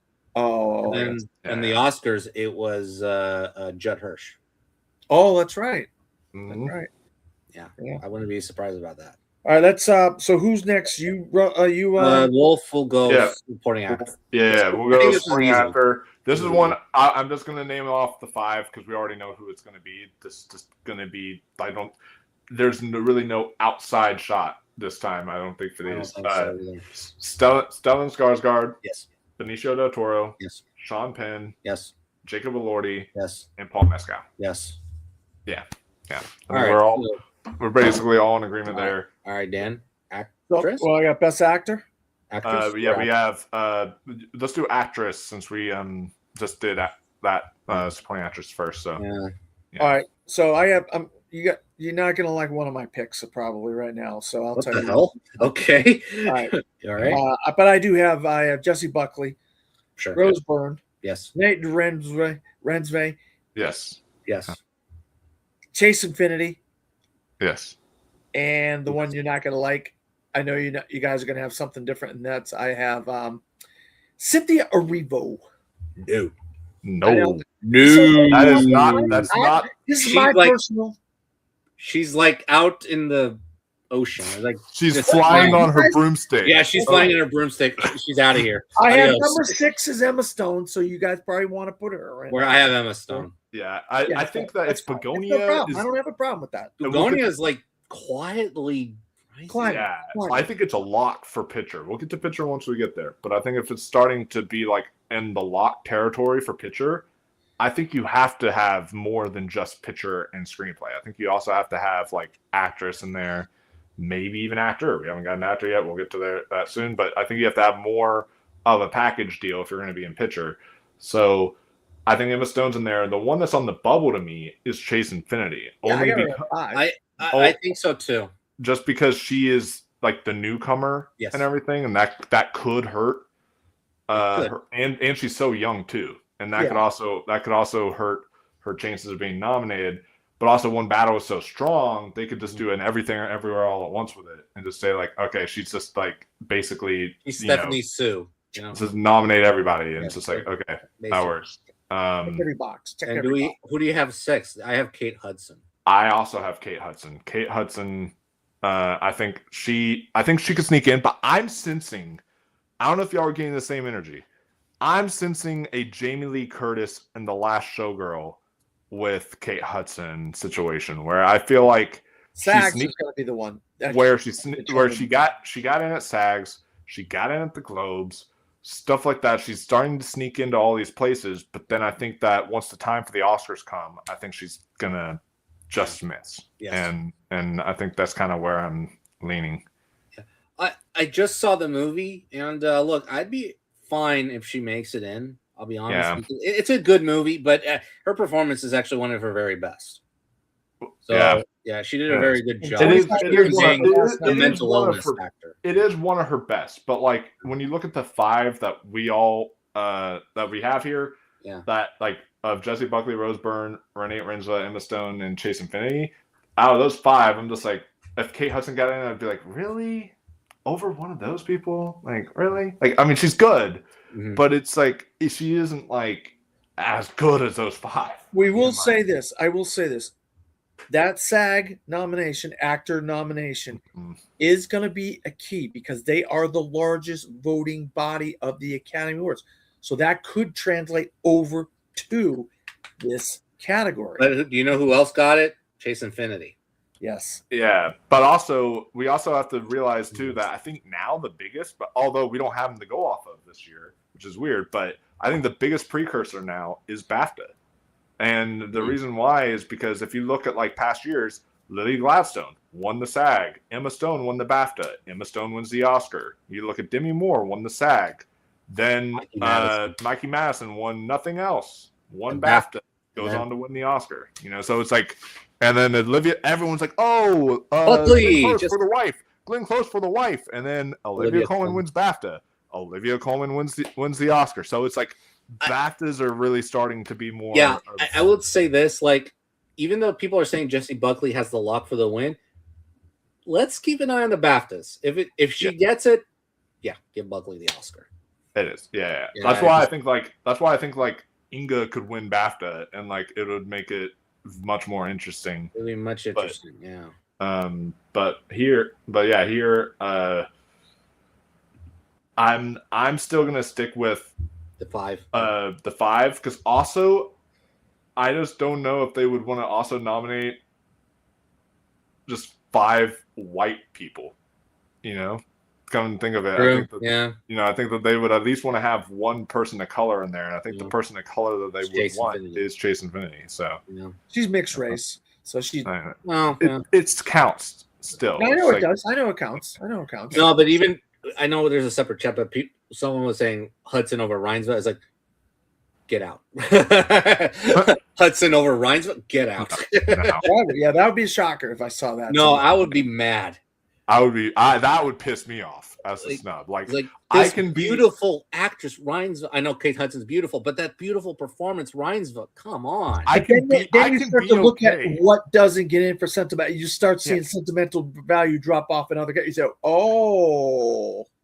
But see, I could be okay and live with like if Chase Infinity gets out, I want her in the 5 because I think she's incredible. But if she got out, she's the heart of the movie. She's the heart of that movie. Chase Infinity. Oh, So if Chase Infinity was to just like not show up and then Kate Hudson showed up, I'd be like, okay, Yeah. okay, fine, yeah, that's Sure. that's doable. But if it was someone like if any of the other 4 was just not like Emma Stone, Rose, Renee, or Jesse, if any of them were to not show up for Kate Hudson, then I would be pissed off. I'd be like, okay, this is dumb. I You agree. guys are gonna be really pissed off if Cynthia Erivo gets in there. Oh, I would be pissed Oh off. yeah, I would. I Now would a not take nice- her over Hudson or Jennifer Lawrence or Ava Victor or Tessa No, I Thompson. know. I just Hey. have to remind it's a what you guys I call it no guts, no glory. I look at these. I said, yeah, I want to see it. I want to see a mixed group of people, not a bunch of white women. Okay, if I were to pick one, it would be Tessa. For Hedda. Tessa Thompson, okay, Yeah. Oh, for Hedda, all right, yeah, that makes sense. Yeah. Because I think that's her best performance right now of her career for me. All right, so we Yeah. got. So- And I do want to point out that also I don't think I think she is dead. I think it's not going to happen. Seyfried? But like I could maybe see a Spencer situation thing, maybe possibly for Amanda Seyfried, but she's on the outskirts. But right now, I think this 6 is way I stronger. would put it's like the 7th position, Yeah, but it's kind of distant. Let's just put it Yeah. that way. this is 7th. Yeah, I kind of agree. All with right, so actor, right? I'm actor. So we got it's- Jesse Buckley, Rose Byrne, Renee Reinsve, Emma Stone, and Chase Infinity. Yes. Yes. So for Actor. best Me. Right? actor, yeah. That'll be on you this time. I think we Yeah. all got the same 5. I would be shocked. Yeah, I think so too. Yeah. Chalamet. Timothy Chalamet, Leo DiCaprio, Wagner Moura, Mhm. Ethan Hawke, Michael B. Jordan. Yes. Yeah. Those are all my same 5. I do want to throw out. I think the one person I think may be a little in danger a little bit, Jordan. I'll tell you why. Yeah, It's a big movie, right? Mm, He may have that Margot Robbie problem. yeah. He may wind up being the Margot Robbie of this year. Like Yeah, and, he and may all have that problem because And- the person who's quietly on the rise, Jesse Plemons. Yeah, with that actors award, with the Yeah. Golden Globe nomination, like I think Jesse Plemons is one that is starting to sneak up. And when you're looking at Begonia, I know we're going to be getting to picture soon, but spoiler alert! In my personal predictions, I'll be having Begonia. If that's going to show up in picture, then I feel like more of a package would be.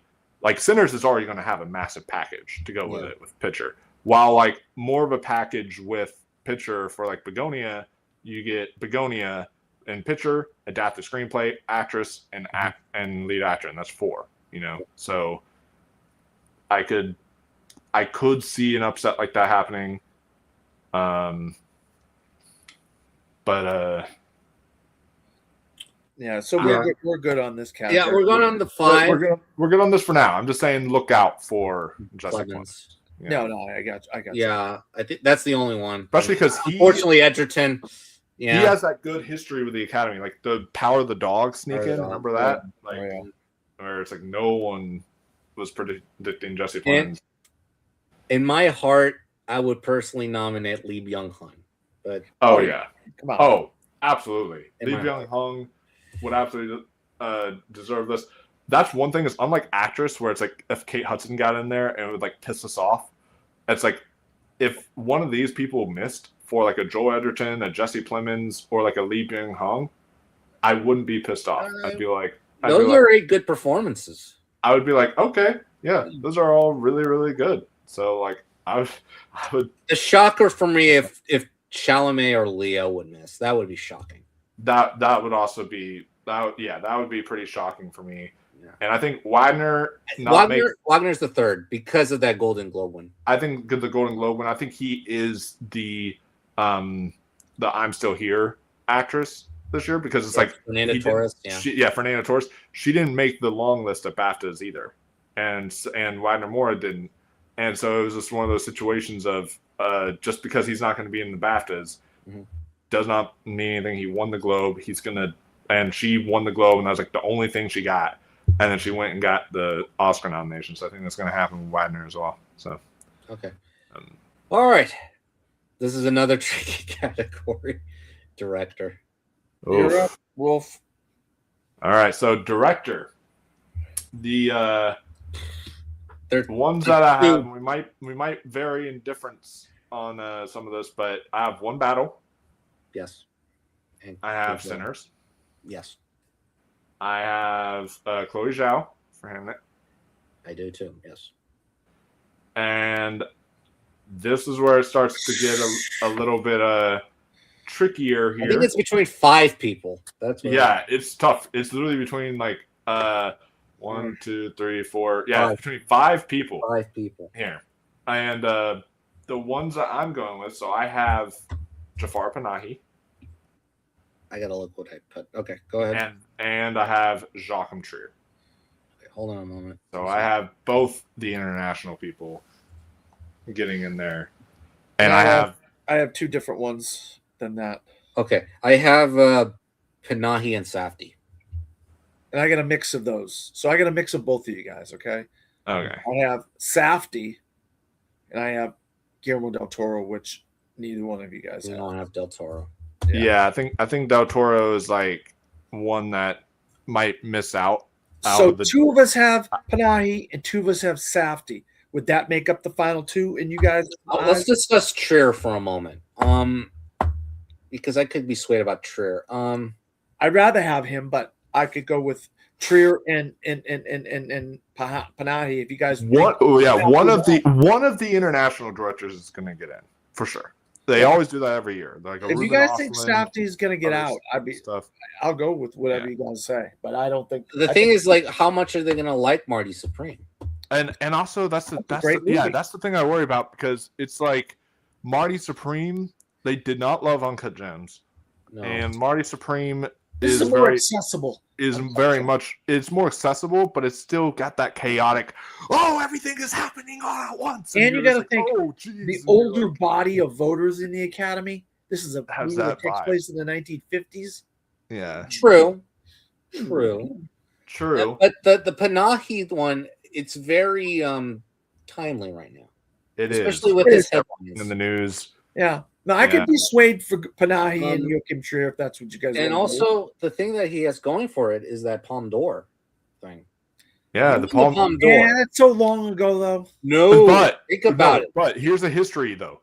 In the past 5 years, I think, whoever's won the Palme d'Or outside of like Julia Ducournau, obviously, but like out of that, every film that's won the Palme d'Or has gone on lately to be nominated in Best Director. Yeah. So Triangle of Sadness was Triangle of Sadness won. That was in Best Director. Yes. Parasite won. That was in Best Director.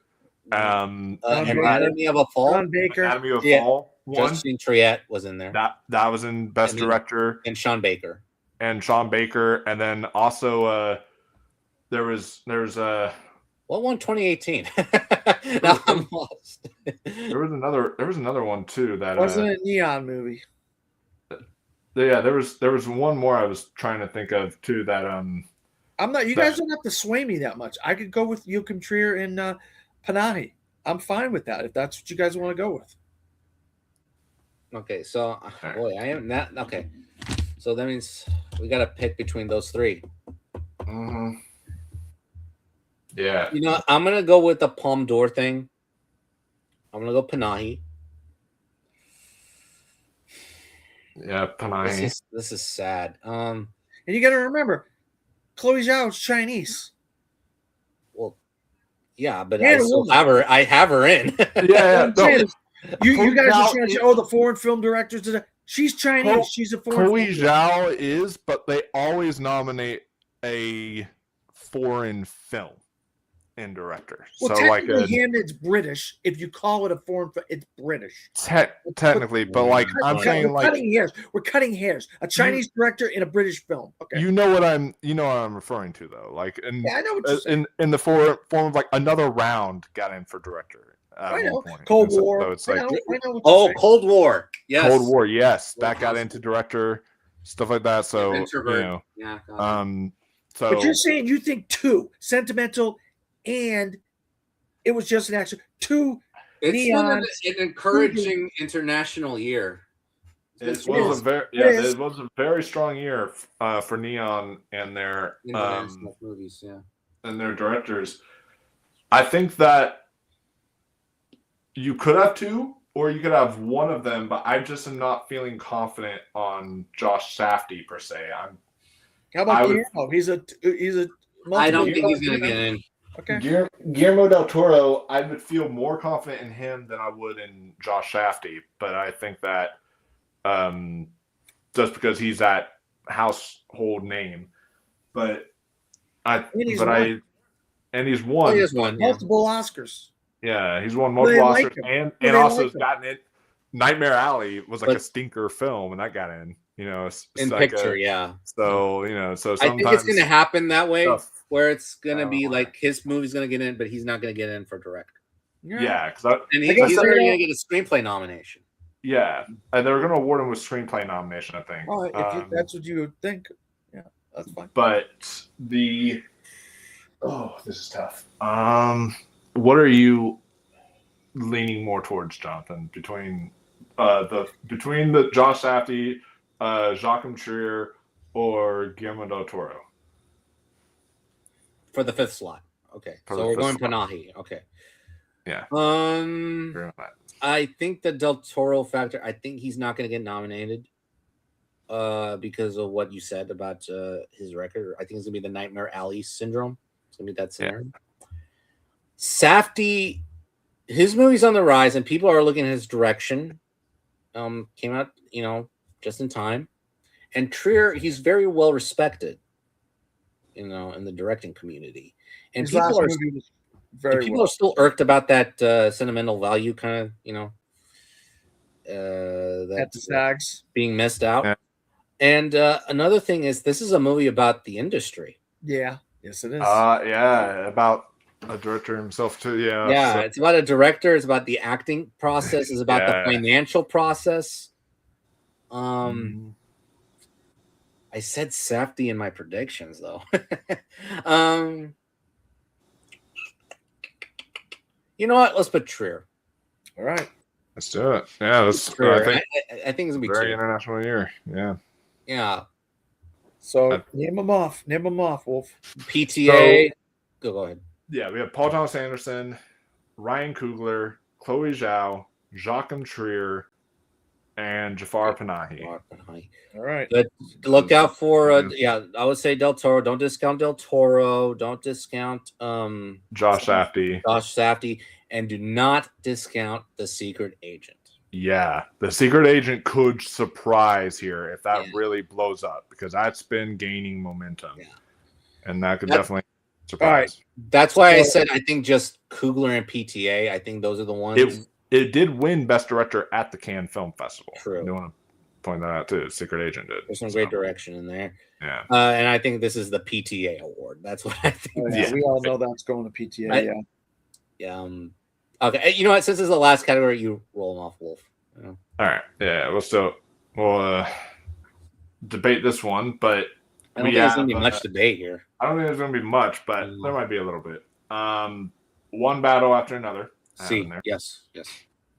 Hamnet. Yes.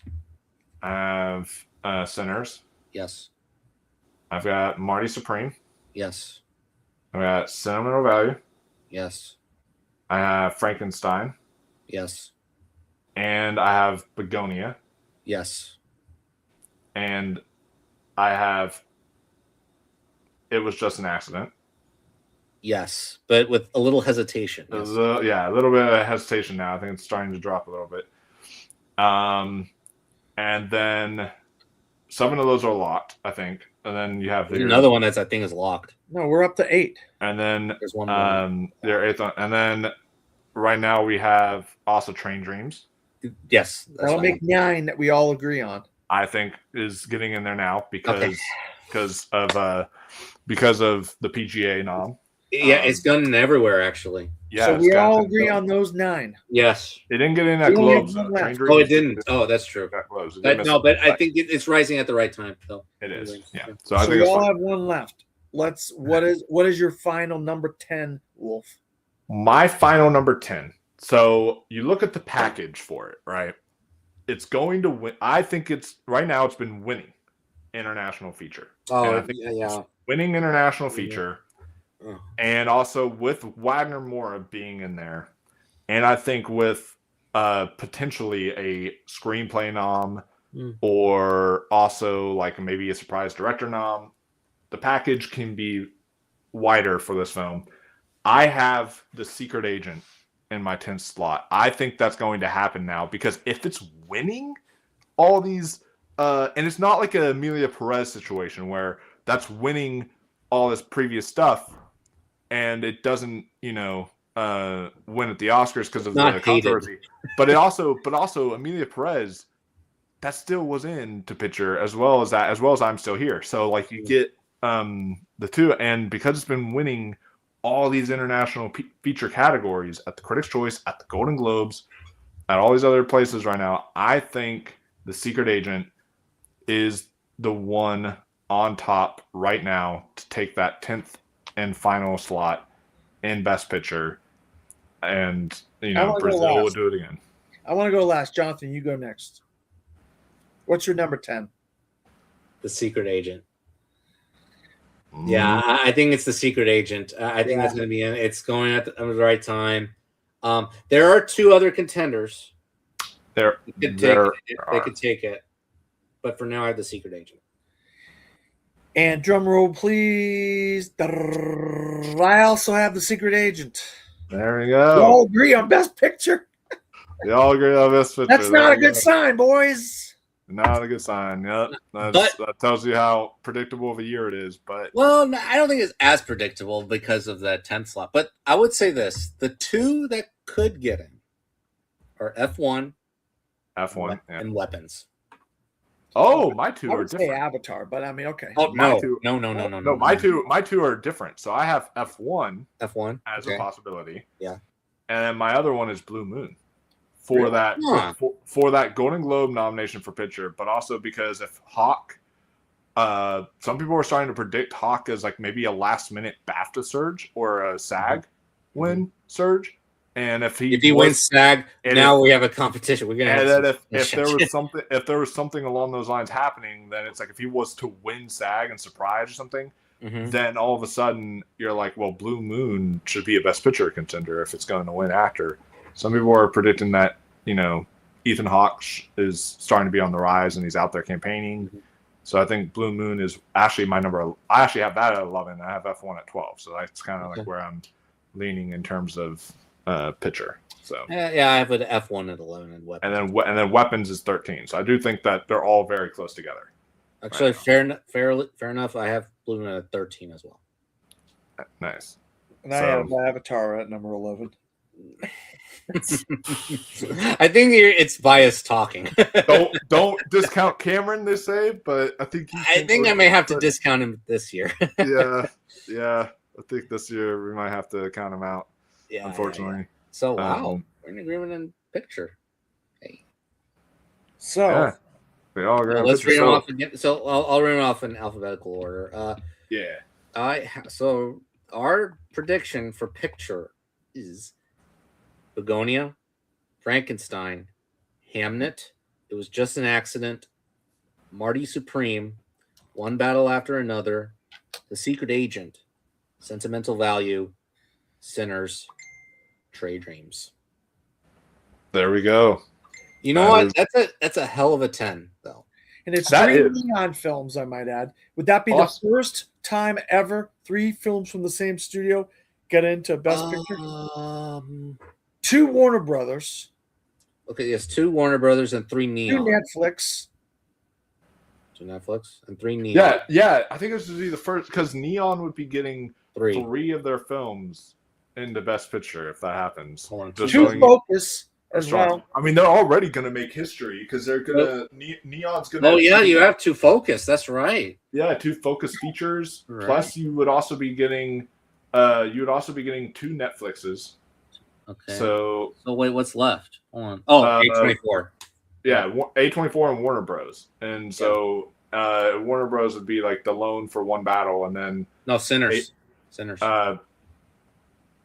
Brothers has 2. 2 for right. It's A24 with A24. A24 has A24 is Marty Supreme. Yeah, A24 is the lone horse. Yeah. And no Searchlight. No Searchlight. They just didn't know what to go for. They didn't know if they wanted. They couldn't decide. They didn't know if they wanted Rendell Family. They didn't know if they wanted Testament of Van Lee. They couldn't decide, and they were just like bad release schedule for Is This Thing On? Yeah, that was a terrible release strategy. I think that could have gotten in if they actually would have pushed that. Yep. It was hardly advertised, though. That was hardly advertised. Yeah, it was hardly advertised because they just didn't do anything with it. But if they would have actually advertised it more and pushed it more, I think that could have. So no Searchlight and no Universal this year. Mm-hmm. They basically shot the bed with The Wicked for good. Yeah. No 20th Century Fox. Oh, real quick. EDM makes a good point here. Actually, and this is actually in favor of Blue Moon, I want to point out. Says, I have Secret Agent missing. I'm still here, didn't get into picture because Globe or Brazil influence, but because of the Sony Pictures Classics, who pulled off the same sneak with the father / Hopkins. And Sony Pictures Classics is behind Blue Moon, and that's they are. That's the only thing they have on their table right now. That's true, but the thing is, they have Mora. You see, you have Mora as well. Yeah. They got the President's Cake and International. But also they got Ethan Hawke with Blue Moon. So it's like it could go either way. But so it's like it could go either way. So and they have Nuremberg. They have Nuremberg, but I feel like that's like no talk at all. Yeah. I saw it make a big list. Was it PGA? Or no, it wasn't on PGA. Was it directors, the DJ, or directors either? One of the big lists it made, and I just don't remember. I think it was on like National Board Review or something. One of those weird. No, it was something big lately. I saw Nuremberg on somebody's. Well, maybe it was Obama. I'm not sure. Yeah, I think it was Obama. No, but I don't know either. Something though. I know. Nuremberg. It might. I don't know, but I thought I saw it on a big list recently. All I know though is that I would say right now, The Secret Agent, but we're also putting a lot of faith into getting 3 films from Neon in there. But I do want to point this out. Films. I think that if a film does lose this slot in Best Picture and gets bumped out, I think if a film gets bumped out and it's a Neon film, I actually do not think it's The Secret Agent, and I do not think it's Sentimental Value. I actually think it was just an accident now. I'm starting to lean. That's why I was hesitant about that one. Yeah, I'm starting to lean now more towards possibly if any of those international films miss, I think it's that one, and then Blue Moon would. Blue Moon or F1. or F1 and such. But that's like F1, F1 F1 three Warner Brothers movies. F1 doesn't have and F1 doesn't have It's also Apple. Apple half and half. yeah, it is So also Apple, but also doesn't have the same Top Gun Maverick kind No, of no, it doesn't. No. discussion behind it. So I think every year there's like a PGA. PGA will do a wild kind of weird out there pick. That's why I think like Weapons is like their weird out there pick, and I think that like F1 is kind of like they're just their big film that they wanted to nominate at PGA, but I don't think it's going to show up at the Oscars for picture. Like we've seen that before in the case of the PGA went with Deadpool. They weren't going to nominate Deadpool at the Oscars. PGA went with Wonder Woman. They weren't going to nominate Wonder Woman at the Oscars. They go with money. They like the reward movies that make money. Yeah, exactly. So, All right. But no, that's a great 10. No, that is very amazing. much so. Let's do real quick. If it is this would be one of the strongest lineups. Yeah. Oh, very good. Especially the decade. I know you guys got to get going real quick, but could we all just do, just for the sake of nostalgia here, could we all just give our no guts, no glory, one pick of the entire thing that if we see that name, that movie, that person, whoever show up tomorrow morning, we are going to jump. We're going to be in agreement on one of them, I think. Well, yeah, I think so. We got baby. We got Sorry, Wolf. baby. Come on. So, Sorry Baby showing up in screenplay I've already been memed online before for people meme me online for my reaction for when The Worst Person in the World got an original screenplay nomination. I lost my shit because that was my favorite movie of that year. So I completely lost my shit. And that would probably be the same way with Sorry Baby, which is in my top 5 of the year. So that's for both of you guys, or just you, Wolf? If I were to be Sorry Baby would be number 1, but for number 2, I would say Daniel Lopatin. Lopatin. Okay, all right. Yeah, for score. All right. Well, mine is The Ugly Stepsister. That too. I would be happy with that too. If that happens, I would be jumping for joy. All right, for real quick, one more. What name, movie, whatever, if you see that pop up, you'll be, oh man, that's a bunch of baloney. That's a bunch of garbage. You do not want to see this movie or this person. I've never gotten that question before. Damn. I'll tell you what mine is. I already have it. That's why I asked the question. What is it? It's The Perfect Neighbor. I do not want that movie popping up in documentary. Yeah, I feel like if that's not in a documentary, I'm just gonna feel like really that's too predictable at this point. Or too I just don't like the movie, and it takes place in my county, in my state, and it's a law that I think it's a crazy law that really needs some evaluation by our lawmakers because it's crazy. Mm-hmm. Okay, you know what? I will say this. They're good actresses, but Ariana over those 5 supporting actresses, come on. Or even Cynthia Erivo over those 5. Okay. No. So, and then for me, I would say The Wicked for Good thing. For me, Wicked for Good is up there, but also I would say Kate Hudson. I'm sorry, but out of those 5, she's good, but if she gets in over any of the 5 that we had on our predictions, I'm gonna be like, come on, get out of here. She's okay, she's good, but that's not. That's good. That's good then. We'll all get back together for you. That would be more understandable and accepting on that one over Infinity because experience and prestige. But that's pretty much it. But they do like an underdog, a person that came out of nowhere. Yeah, that's why. We're gonna have 3 or 4 of those every year. Yeah. But I think the underdog this year though is going to be Odessa. That's also too. So that's another name. That's another name I would love to see. Actually. Odessa, yeah. But I will tell you this real quick. She's been around. If you watch your campy horror movies that you don't like that get 2 stars and stuff that are terrible, she's been in a few of them. So go look at your horror movies of the last 3 or 4 years. She's been in a lot of janky, bad, crappy horror movies.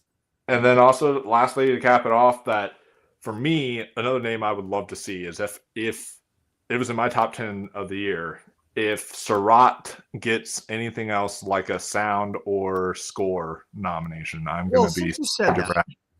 I would go with song. I would go in the song category if highest to lowest got in the song, I'd be jumping for joy. Jumping for joy if highest to lowest got into song. That's just because I love the movie and I love the song. I know. Yeah. See, you're laughing, but that's why it's a no guts, no glory kind of crazy thing. Fair enough. Yeah. Okay. And Lee Byung-hun. That would also be the. I would be ecstatic. I would Oh, literally lose my shit like live on the air if Lee Byung-hun. or Park Chan-wook. Yeah, or Park Chan-wook. Oh my god, if he got into adapted screenplay, like or director, And be prepared or for if he got into some editing, surprises. I would. Yeah. Be prepared for some surprises. We're gonna be like, what the heck? There's always at least one. There's going to be some stuff we are going to be wrong about, and then there's going to be some stuff that we're going to be absolutely right about. And that's just how it's going to wind up being. We'll have to report back to discuss the actual nominations on Thursday night to discuss on what we actually got right and what we actually got wrong and all that. But in terms of the Oscars, guys, you can see me live here tomorrow morning, bright and early. I will be back on this YouTube channel, and I will be with Tristan, and I will be with Malcolm, and we will be reacting live to the Oscar nominations like we did last year. And this time I can stay through all of it because I'm off. I had to ditch the stream last year and all that stuff. But this year, I can actually stay through the entire reaction video, and then we're gonna talk about them and all this type of stuff. So stay tuned for that, guys. At 8 a.m, bright and early, I will be doing that here on the East Coast. For all y'all on the West Coast, it'll be 5 a.m. I'm sorry, that is how it is. So I'll be at we're having another show tomorrow. I'm doing a Facebook Live tomorrow morning. Yeah. Wait, are we all having another show tomorrow? I mean, if y'all aren't doing anything else tomorrow, I was wanting to do a Oscar talking about the nominees on Thursday night. So I got a screening on Thursday night, so I probably won't. Unless I'll it's check my schedule. late. We'll see. If it's late, I could do it. Like 10 o'clock, I could probably do it. Well, I'll check my schedule. All right. We'll see. Anyway, we gotta go. Yeah, but what about you guys though? Where can the people find you? I don't know. Well, you can find me at my name, Dan Skip Allen, right there on all the socials, Twitter/X, Thread/Instagram, Blue Sky, Letterbox, Facebook, all the socials, any variation of DP Skip Allen or From the Fourth Row or whatever. Also, I'm the owner, editor-in-chief, and head film critic of FromTheFourthRow.com. All my predictions will be on there tomorrow or tonight at some point. I'm going to be working on that after we get off here. So they'll have a whole article with all my predictions and so forth. And, Malcolm and I will be on back this coming week with Gone with the Wind. We'll react to the nominations, and we'll discuss the nominations with Malcolm on Gone with the Wind. Also, I'm part of a game show called Movie Mutations. We're going to be mutating Rocky. We're going to change it up and see what we turn Rocky into. That'll be coming up. That's a game show I've been involved with for a couple of years now. We finally started releasing some episodes over at the Chasing Labels channel. Also, I'm over at the Movie Hero Network channel with Jordan and those guys. Have a lot of fun over there with them. Also, sometimes I'm over with Dylan and Chad over on Dill Pickle Network. I've been on there. Best Picture This a few times. It's been a fantastic show. If you haven't watched Picture This, I highly recommend it. If you're an awards guy like me and all these guys here, you should watch that. It's a fantastic show. And any new movie reviews or TV shows or whatever, even trailers now, I'm starting to do trailers, are all on FromTheFourthRow.com. So you can basically get everything you want over on my website. Nice. Okay. Awesome. What about you, Jonathan? Where can people find you?